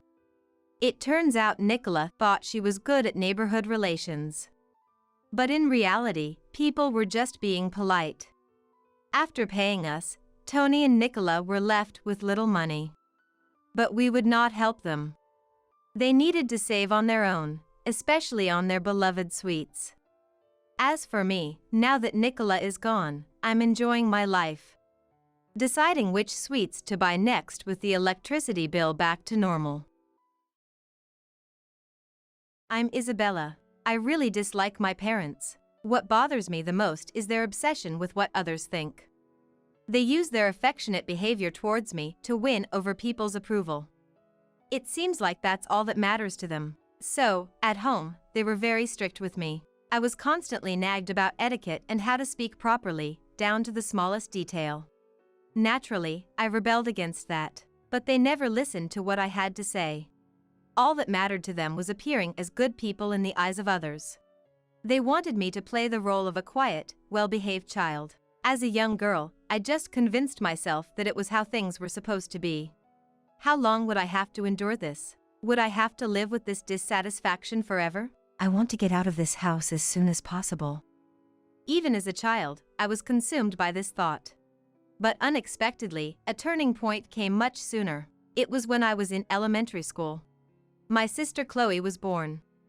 And she was much more pretty than me. It was only a matter of time before our parents' interest shifted from me to her. Eventually, all their love and attention fully turned to her. Thankfully, it allowed me to distance myself from my parents. I can finally be free, I thought, but it turned out they weren't done with me. I realized it during my senior year of high school. It was when I told my parents I wanted to get a job. Of course, I had always thought about leaving home since I was little. Graduating high school was my chance to leave. I had been looking forward to that opportunity for so long. But then, my father said something completely unexpected. No way! You're going to college. I was shocked by his forceful tone. Lately, my parents had been so focused on Chloe. I thought they would easily agree. Maybe he had some expectations for my future. Why do I have to go to college? With a glimmer of hope, I asked him. His response shattered my expectations completely. You need a decent education to marry well, you know. So that was it. I finally understood why my parents were so concerned about appearances. They were planning to use my marriage prospects to make their own lives easier. I want to work, I protested. Then, are you going to pay for your moving expenses yourself? He retorted. His words left me speechless. Given their concern for appearances, my parents had always given me an allowance. But I didn't have enough to afford a move. Moreover, my high school prohibited part-time jobs. There was virtually no way for me to earn the moving expenses myself. He knew it, which is why he said it. As I struggled to respond, he laughed. We've spent quite a lot on raising you. Maybe you should pay us back for that? That's... If you don't like it, go to college, he concluded. In the end, I couldn't argue back. But if I looked at it differently, they were offering to send me to college for free. As much as they might want to, they couldn't just force marriage or arranged matches on me against my will. So, I decided to obediently go to college and then escape after graduation. After that, I enrolled in a local college. But since my education was just for the sake of appearances, I wasn't allowed to live alone. My father never really considered my academic pursuits at college. I'll pay your tuition, but in return, you'll have to work part-time and contribute to the household expenses, he said shortly after I started college. How much should I contribute? I asked. Let's say $500 a month. I wanted to focus on my studies now that I was in college. But he would never listen to such a request. Reluctantly, I juggled part-time work with my college lectures. The amount I had to contribute as living expenses was no small sum. With reports and test studies, I could only work a few hours each day. It was a barely manageable amount. But I don't want to waste this opportunity. So, I sacrificed sleep, splitting my time between studying and part-time work. Eventually, I graduated from college and even secured a job at a real estate company. Now I can finally leave home.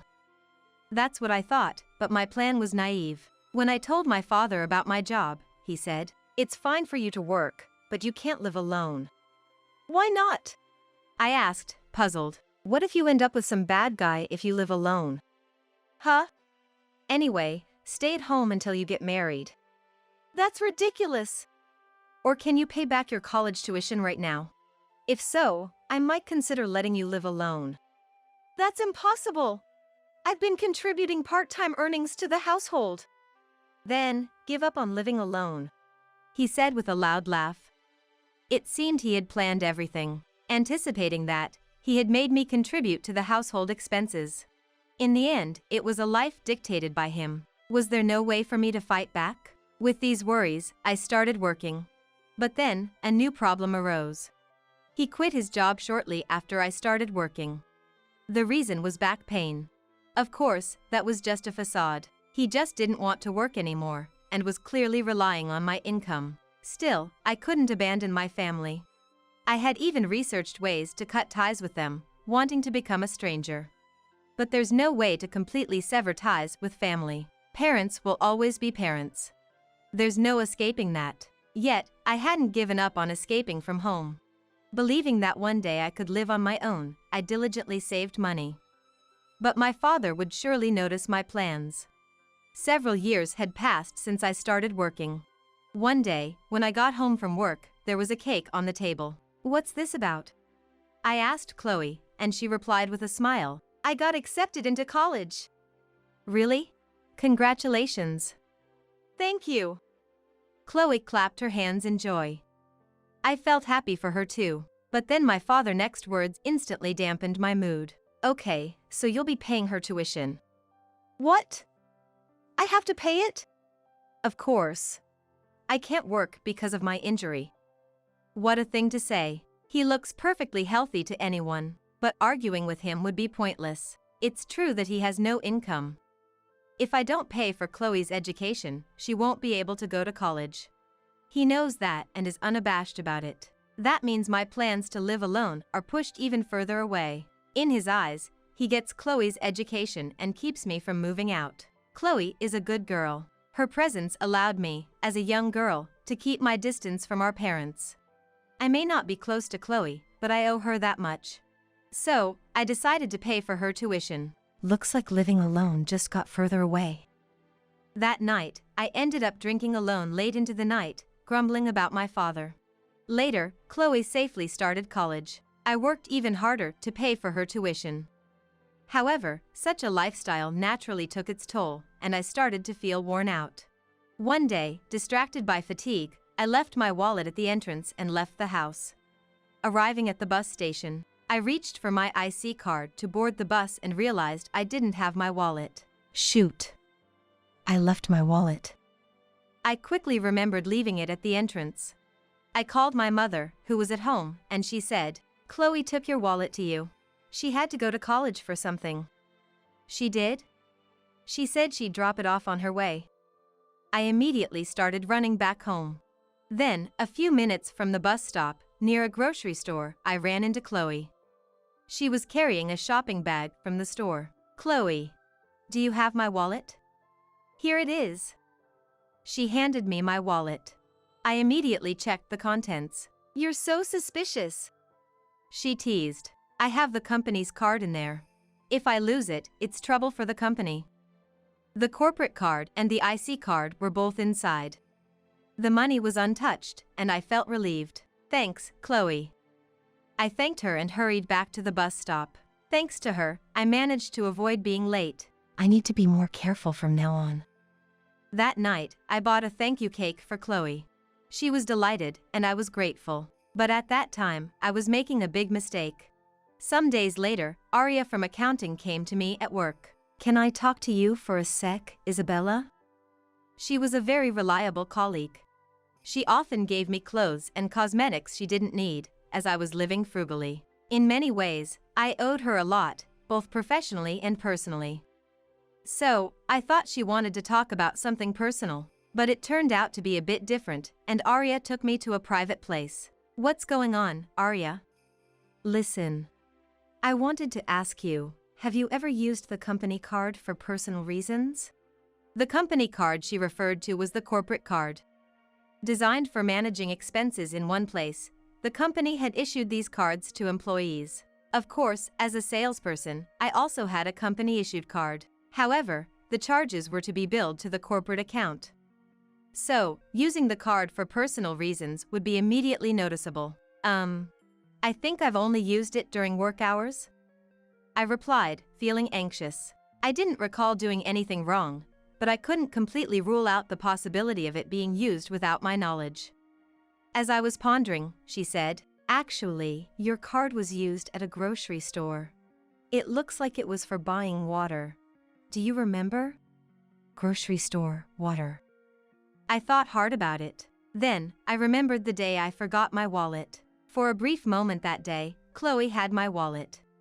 I normally never let anyone else handle my wallet, especially at work. Therefore, if someone else used the card, it had to have been Chloe on that day. "Well, do you know the date it was used?" I didn't want to suspect Chloe. I asked Aria, hoping to prove it wasn't her. If the card was used on a different day, then she wouldn't be the culprit. I must have been absent-minded and accidentally used the company card. That's what I wanted to believe, but reality was harsh. The card had been used on the very day I forgot my wallet. "Is there anything you can recall?" Aria asked. On impulse, I blurted out, "Oh.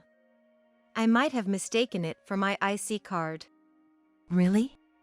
"I sometimes buy water before work." "I see. I'm really sorry about that." I paid the amount that had been charged right there. I made excuses in a panic, but Arya comforted me, saying, "Don't worry, I've made the same mistake before." I was worried it might happen again. Driven by anxiety, I asked Arya for a favor right then and there. "Are you sure? It'll be extra work for you, Isabella." "Yes. I don't want to repeat the same mistake." "Okay, I'll take care of it." "Thank you so much." Thus, I managed to avoid turning it into a big issue. But I knew there wouldn't be a second chance. If something similar happened again, it would surely be a major problem. That's why I took the initiative. That incident was a significant turning point for me. I had always thought Chloe was a good girl, but she was a child doted on by our father. She never rebelled against him. If she's aware of everything, maybe she's just pretending to be good, not just outside the house, but in front of me as well. At that moment, I found her smile strangely frightening. My parents were trying to use me for their own benefit. So, I was already cautious of them, especially my father. But now, I had to be wary of Chloe too. What should I do? The thought of living with my parents and Chloe became scary. I had always wanted to leave, but now more than ever. After much thought, I confided in my boyfriend, Timothy. "Why don't we get married then?" he said casually. I was at a loss for words. He smiled. "If we're married, you can leave your house. I'm a civil servant, so they probably won't object." That's true. He and I were classmates in college. We'd been dating for over 5 years, and I had been thinking it might be time. But I had my family to consider. I couldn't easily say yes to marriage. However, I had told him about my family's problems. He had listened and advised me on various things. Despite all that, he was still willing to marry me. "Please, I'd appreciate it." So, I decided to get married. But it wasn't just happiness filling me up. There were too many problems, especially with my father. It wasn't certain that he would agree to the marriage. I'll have to persuade him carefully. I decided to take my time convincing him. But as I hesitated to bring up the topic of marriage at home, time just passed by. Half a year went by like that. I need to say something soon, I thought to myself. Then, unexpectedly, my father and I got into an argument. Enough. I've told you many times to marry the person I introduced. That's impossible. I'm seeing someone. What? Who is the guy? He's a civil servant. A good person.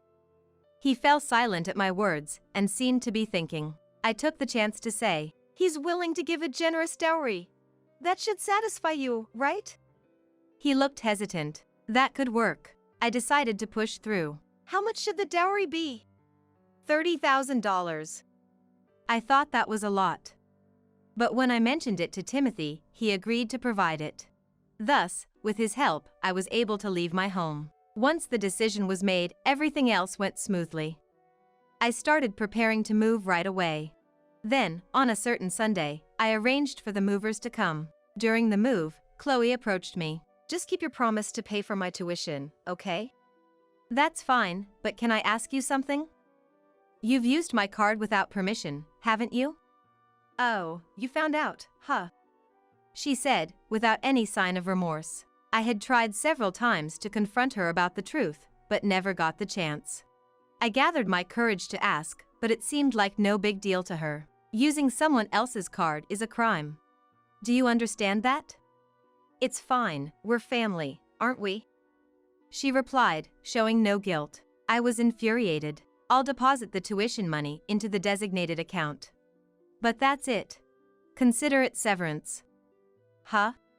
Once I leave this house, we're strangers. Do whatever you want. She walked off with a scoff. Later that evening, when the moving was done, I went to the living room where my father was waiting. "Where's the money?" "It's always about money with you. Here it is." "I've always dreamed of profiting from marrying you off to someone well off since you were born." "Well, this should be enough. I've contributed plenty to this house already." "Yeah, now it's all up to Chloe's future spouse." He smirked, his comment dripping with sarcasm. He might keep coming back to ask for more money. That thought makes me angry. But when that time comes, I'll just have to turn him away. Then we had our last meal as a family. Chloe wasn't there, though. According to my mother, she was out with friends. Better not to see her. After the meal, I gathered my belongings and decided to leave the house. But as I was leaving, I ran into Chloe. Oh? Still here, Isabella? Ah, right, here, I'm returning this. Without a word, she handed something over. I looked down and saw it was the company card. I quickly checked my wallet. Only realizing now? I took it when I was in your room. You're so clueless. I clenched my teeth. Clearly, she had used it without permission. That's when it hit me. Chloe brazenly admitted. I used your card for drinks and meals for about 100 people, so check it up. Then, without being asked, she started telling me all about it. She talked about a reunion she had and going to an all-you-can-eat, one thing after another. She even mentioned choosing an expensive restaurant, thinking about the card's limit. That really made me angry. So, I retorted, "Who are you, exactly?" What? You were serious about us being strangers once you left home? But what about the tuition fee? She kept bothering me about it. The bank card for the tuition fees has been given to Dad, I said, and quickly walked away. Afterwards, I joined Timothy and started our new married life. Nothing much changed, though. I continued working, and the only real change was our home. But that was the biggest change for me. I was filled with a sense of freedom I had never felt before. I hoped this happiness would last a long time while enjoying life with him. About half a year went by. One day at work, Chloe showed up. You're here. Come out. She caused a scene at the company reception. Hearing it, I rushed to the reception. Chloe. There you are. What do you think you're doing, you liar? She yelled the moment she saw me. She started shouting at me, showing me her bank card. I got a call saying the tuition couldn't be withdrawn, and I was embarrassed, you know. What are you talking about? I made sure to deposit it. Huh? But it clearly hasn't been withdrawn. Don't you even know how to check your bank card? Are you really a university student? Of course I am, 4th year at a national university. I've even secured a job. She yelled. Sighing, I explained. I deposited this year's $5,000 tuition fee. Here's the deposit record, see? That's exactly it. That amount was withdrawn from the card. You must have done it. It was you who withdrew it, right? I don't even have a card. So it was you. But I heard you paid for foods for 100 people with it, didn't I? Foods? What foods? Don't you remember paying for an all-you-can-eat for 100 people with the card? As I questioned her, her face turned pale. In a panic, she started making excuses. That was... I used your company card, but it's a corporate card, so... Clearly, she didn't understand. So, I explained to her carefully. A corporate card withdraws from the corporate account. That's correct knowledge. So, the card I used was... But once, someone used my card without permission. So, I had the withdrawals changed to my personal account. Personal account? What I had was indeed a corporate card. That was when I realized. The withdrawals were being made from my personal account, not the corporate account. That setup, while involving more paperwork for expense claims, allowed for private use of the card. Essentially, it eliminated the need to carry multiple cards. Plus, if someone else used it, the company wouldn't suffer any damage. Meaning, when she paid for the drinks, it was already set to withdraw from my personal account. So, the amount for the drinks is gone. It's your responsibility since you used it. What about the university tuition? I paid what was asked of me. You'll have to figure out the rest. With that, she began to make even more noise. Eventually, the police arrived and restrained her. No! That's not me. What do you mean? You admitted to using my card. That was... I clearly told you. Using someone's card without permission is a crime. But... Think about what you've done. In the end, she was taken to the police station for questioning. However, I didn't file a complaint. I didn't see the need, especially since someone had uploaded her outburst at my company on social media. Unsurprisingly, it quickly drew a wave of criticism. She ended up being expelled from her university. After that, my parents, who concerned about appearances, moved to the countryside with her. It seemed they thought they could escape the scandal by leaving town. Their plan was to find a marriage partner for Chloe there and then extort money from him. But given their bad characters, it was unlikely to work. I heard they quickly got into trouble with Chloe's new partner. Isabella! We're being sued for damages! Help us! My father contacted me about a month after I moved. Causing trouble within just a month, they would likely repeat the same mistakes. I'm sorry, but if you come to our house, I'll file a complaint about the previous incident. Be prepared for that. After I said that, he stopped contacting me.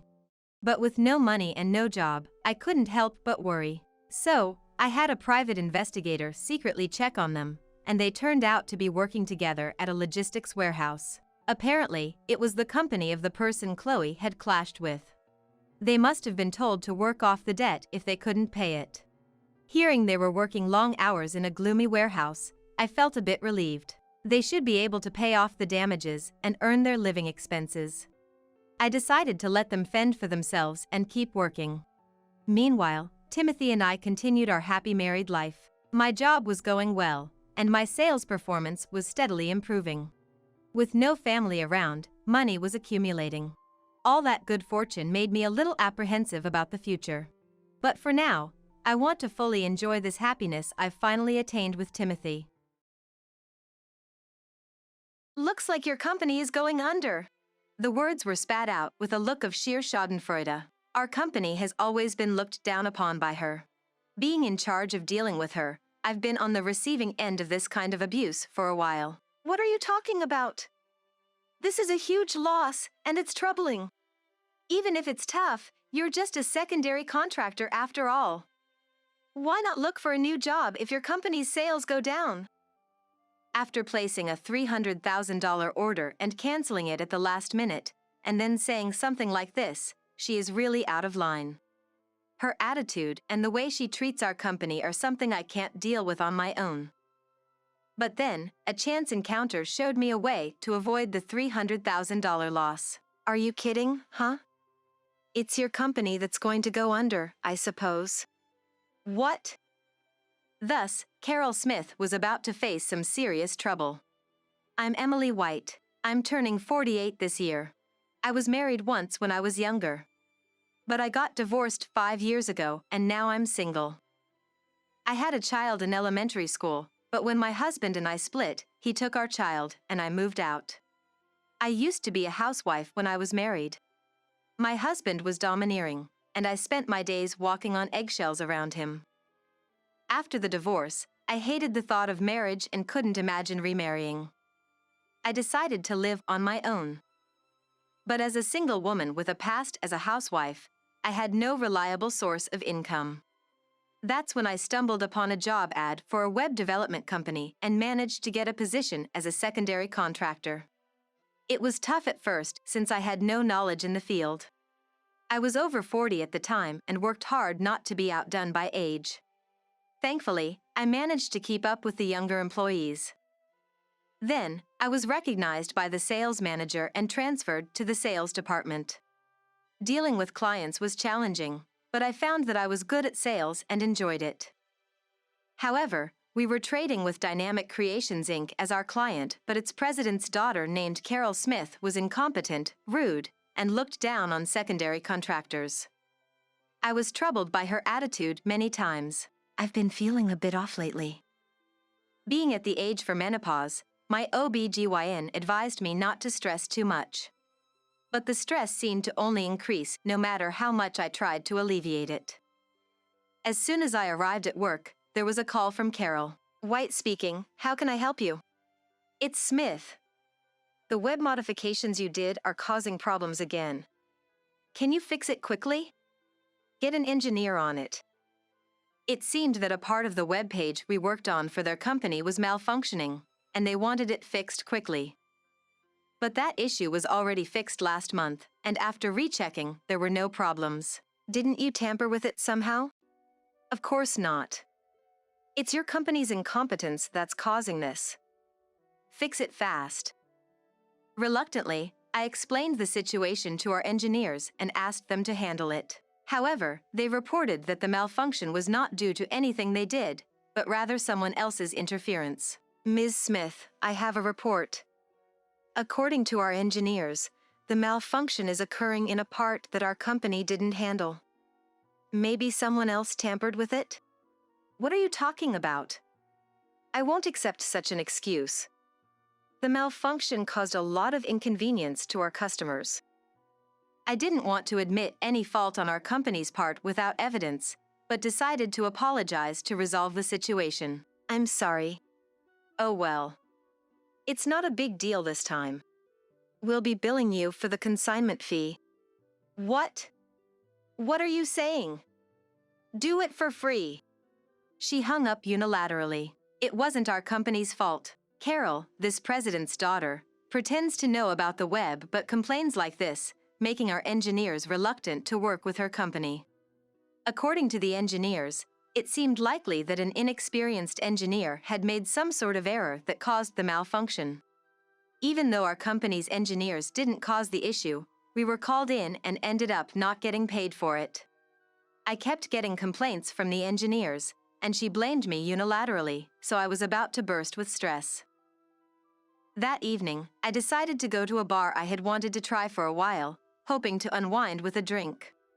I planned to enjoy a quiet drink alone. I ordered my favorite food, sipped my preferred drink, and was pleasantly tipsy when I noticed two women enjoying their drinks at the table behind me.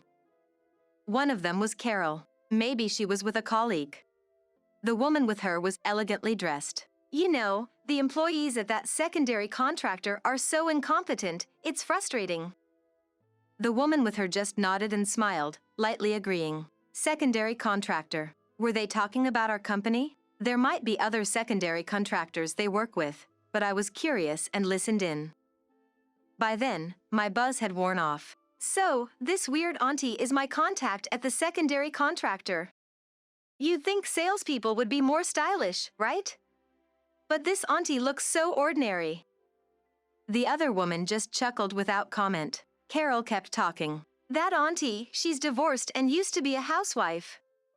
It's so uncool. A woman who doesn't care about her appearance, I wonder what she's thinking. It's kind of amusing to me, a good stress reliever. It was definitely about me, divorced and a former housewife. I don't pay much attention to my looks. More like, I can't afford to spend much on it. So I always wear the same kinds of clothes and hardly put on makeup. I couldn't stand being there anymore and left the bar. Unnoticed by Carol. The bar, meant to be my stress reliever, ended up being another unpleasant experience. Back home, exhaustion washed over me. I looked at my face in the mirror. Tired, with dark circles under my eyes. I should put on some makeup. I opened my makeup box. Just powder and one old lipstick. I couldn't even remember when I bought them. I opened my closet. It was filled with plain clothes. I sighed. When I was married, I couldn't buy anything with my husband's money, and after the divorce, I had no assets and was desperate for money. I never had a fulfilling life as a woman, balancing work and personal life. But Carol, who doesn't know me, shouldn't be saying such things about me. Tears fell as I looked in the mirror, lost in thought. The next day at work, Carol called again, and I was stressed out from the start. What can I do for you? I need to talk to you. Can you come to our office right away? Yes, I understand. I canceled my other plans and headed to her company. I've arrived. Oh, sit down. I have some good news. Good news. Frankly, good news from she made me feel uneasy. We're starting a new project, and I want your company to handle it. What kind of project? It's completely unrelated to web development. We're thinking of distributing free catalogs to boost sales. Can you handle the production? Our company isn't a printing company, but we have the technology to do more than just web development and advertising. We might be able to use that. I'll check with our company first. By the way, how much are we talking about for the contract? Well, Considering everything including subsidiaries and affiliates, it should be around $300,000. A $300,000 order is a significant deal for a secondary contractor like us. It's pressure, but it could also be a big opportunity. I immediately consulted with our president. He tends to leave decisions to the staff, and he quickly gave the go-ahead.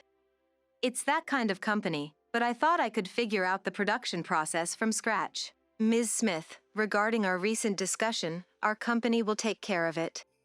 Thanks. Let's get the contract sorted then. I think we need about 140 copies. And then, things moved forward. I started preparing for the catalog production, reaching out within the company and to acquaintances. It cost money, but completing the project would bring in $300,000. I managed to make a sample first and showed it to Carol. This looks good. Proceed with it. She approved it surprisingly quickly. The production seemed to be going well. But on the day we started printing, she called and said, "Actually, I've decided to cancel the printing. Consider the contract null and void." What? This means your company is going under. She said this to me with a triumphant tone. What are you talking about? This is a huge loss, and it's troubling. It's troubling, but you're just a secondary contractor. Why not find a new job if your company's sales drop? I reached my breaking point with stress and anger. I won't forgive this. I muttered to myself, canceling a $300,000 order on the day of, it's more than just a loss. Our company is small, and being a secondary contractor, we're always at risk of going under. But the printing was already underway. The catalogs would be finished in a week. I couldn't sleep that night. How will I explain this to the president tomorrow?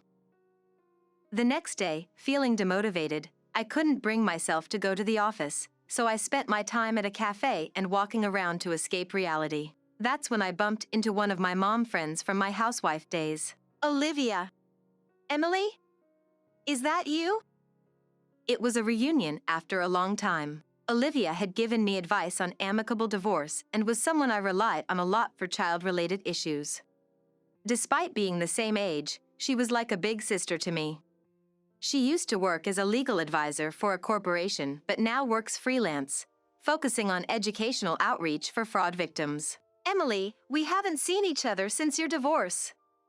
How are you? I'm fine, thanks. I'm working hard now. You're doing well. We ended up chatting for so long that we decided to continue our conversation over drinks at a nearby bar. I couldn't help but vent about my work frustrations to Olivia, whom I hadn't seen in a while.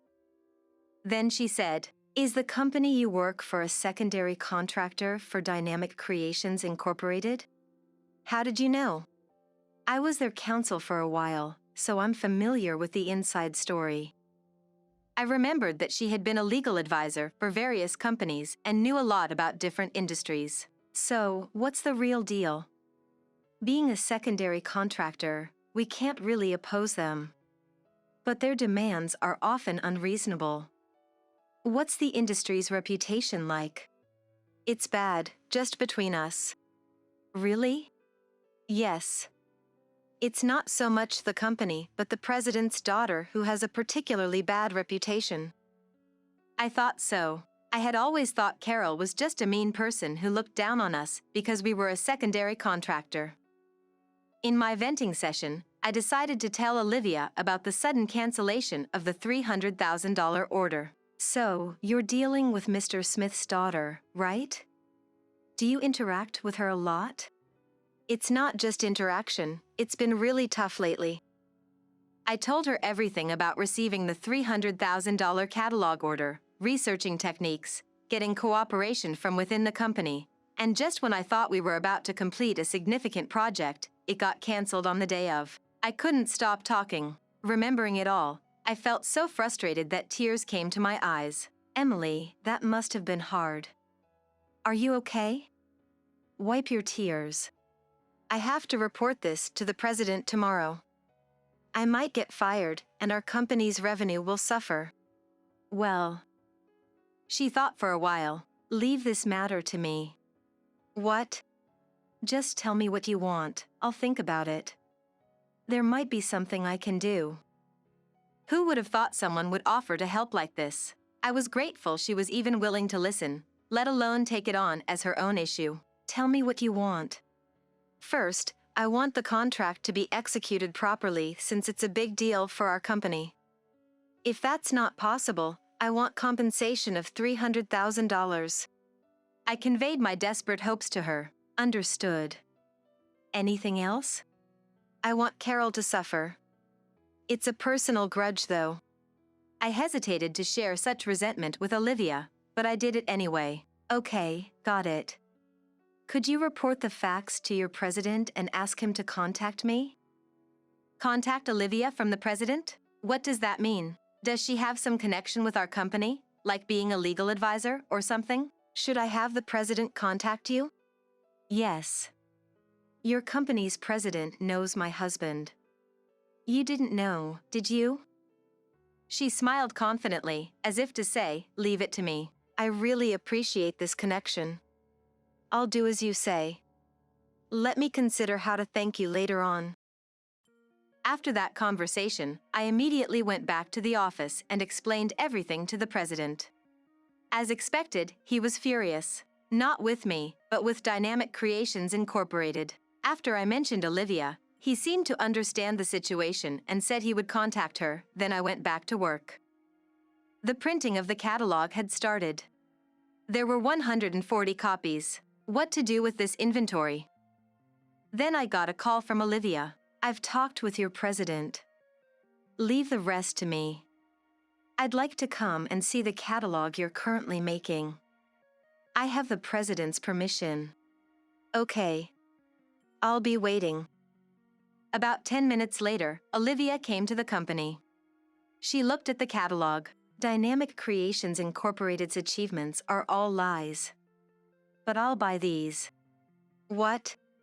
If I buy them, your company won't suffer a loss. Then, pretending to be an employee from here, I'll visit Dynamic Creations Incorporated under the guise of being your new contact. We'll talk more later. I decided to leave everything to her. I've got an idea. First, we'll pretend you're quitting, and I'll be your replacement to greet Carol. Me quitting? Yes, she looks down on secondary contractors, including you. If you quit, she will target me next. That made sense, but what was her plan? My interest was piqued. That could be true. From there, it's my turn to shine. Just wait and see. Okay. I'll act like I'm quitting. Thus, I went with Olivia to greet Carol. Nice to meet you. I'm Olivia Wilson. What's going on? Ms. White, what does this mean? I'm resigning, effective immediately. Really? So, Ms. Wilson is your replacement? Then Olivia greeted her. Yes, I look forward to working with you. After a brief silence, Carol repeated, You're leaving, huh? Well, it makes sense after losing the $300,000 deal. Yes, I'm leaving. Because of you.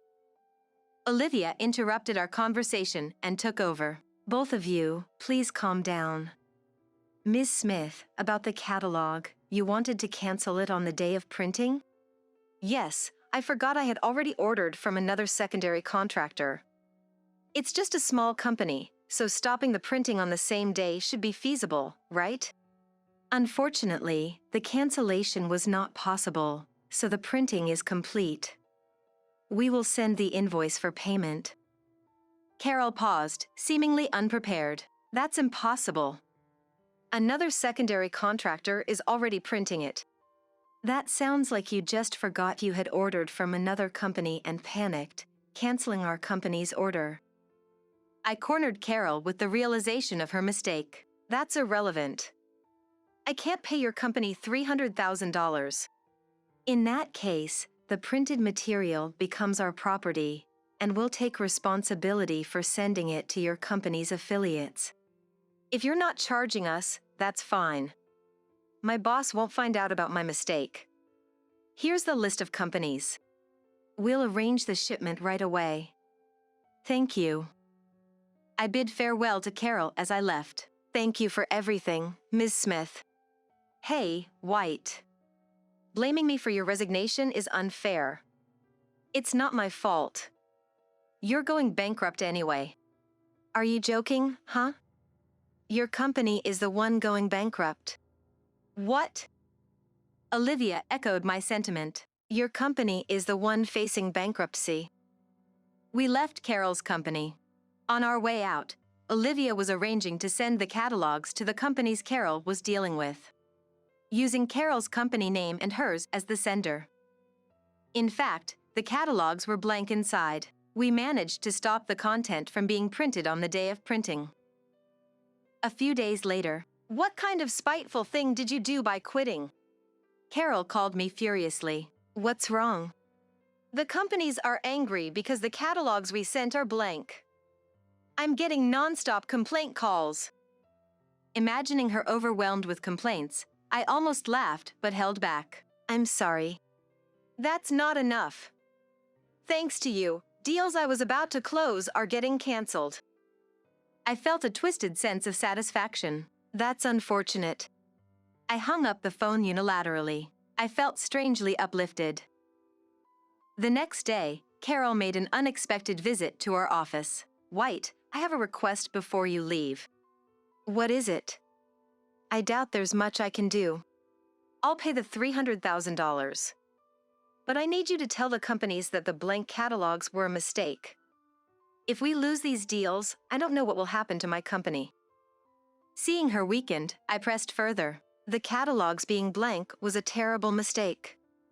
I'm sorry, I had no idea. It's not about that. Please contact the companies and apologize, saying it was your company's mistake. Please, do something. I won't do it. I've been persistently mistreated by you, and I almost suffered a $300,000 loss because of you. She started crying. I'll pay the $300,000. That has already been paid. What? This is a company issue, so I explained the situation to your father, the president, and he has already made the payment. Carol realized that her father, the last person she wanted to know, was now aware of the issue, and her attitude changed. I'm sorry, it was all my fault. If this gets out, I won't be able to stay at the company because of my many mistakes. I feel terrible for causing such a loss to the company and to Dad. Please forgive me. You know, if your father finds out about this, he'll be embarrassed in front of the entire company. She was on her knees, crying. I don't want to embarrass my dad. What should I do? Tell me, Ms. White. While inwardly thinking it's not my problem, I watched her crying. Shall I tell your father about all the harassment you've inflicted on our company? I'm sorry. Please, no more. I'll apologize as many times as needed. She continued to cry. Ms. Smith, you've always looked down on us because you're the president's daughter, right? Be honest. She shook her head desperately, denying it. You think we, the secondary contractors, would believe that? I didn't mean it that way. But if it seemed like that, I'm sorry. I watched her pitiful figure for a while, but as she didn't stop crying, I left her and went back to my work. By evening, she was gone. She's gone. My retribution is over. I muttered to myself and headed home. Carol, due to the catalog incident, faced a barrage of complaints from companies and was apparently fired by her father, the president. Her company suffered significant losses and a drop in revenue, as expected. Thanks to my friend Olivia, I was saved in many ways. Having actually resigned from the secondary contractor, I'm now helping with Olivia's educational outreach, and through her referral, have managed to step up to a sales position at a larger company. I'm truly grateful to her and treasure our connection as I continue to work hard.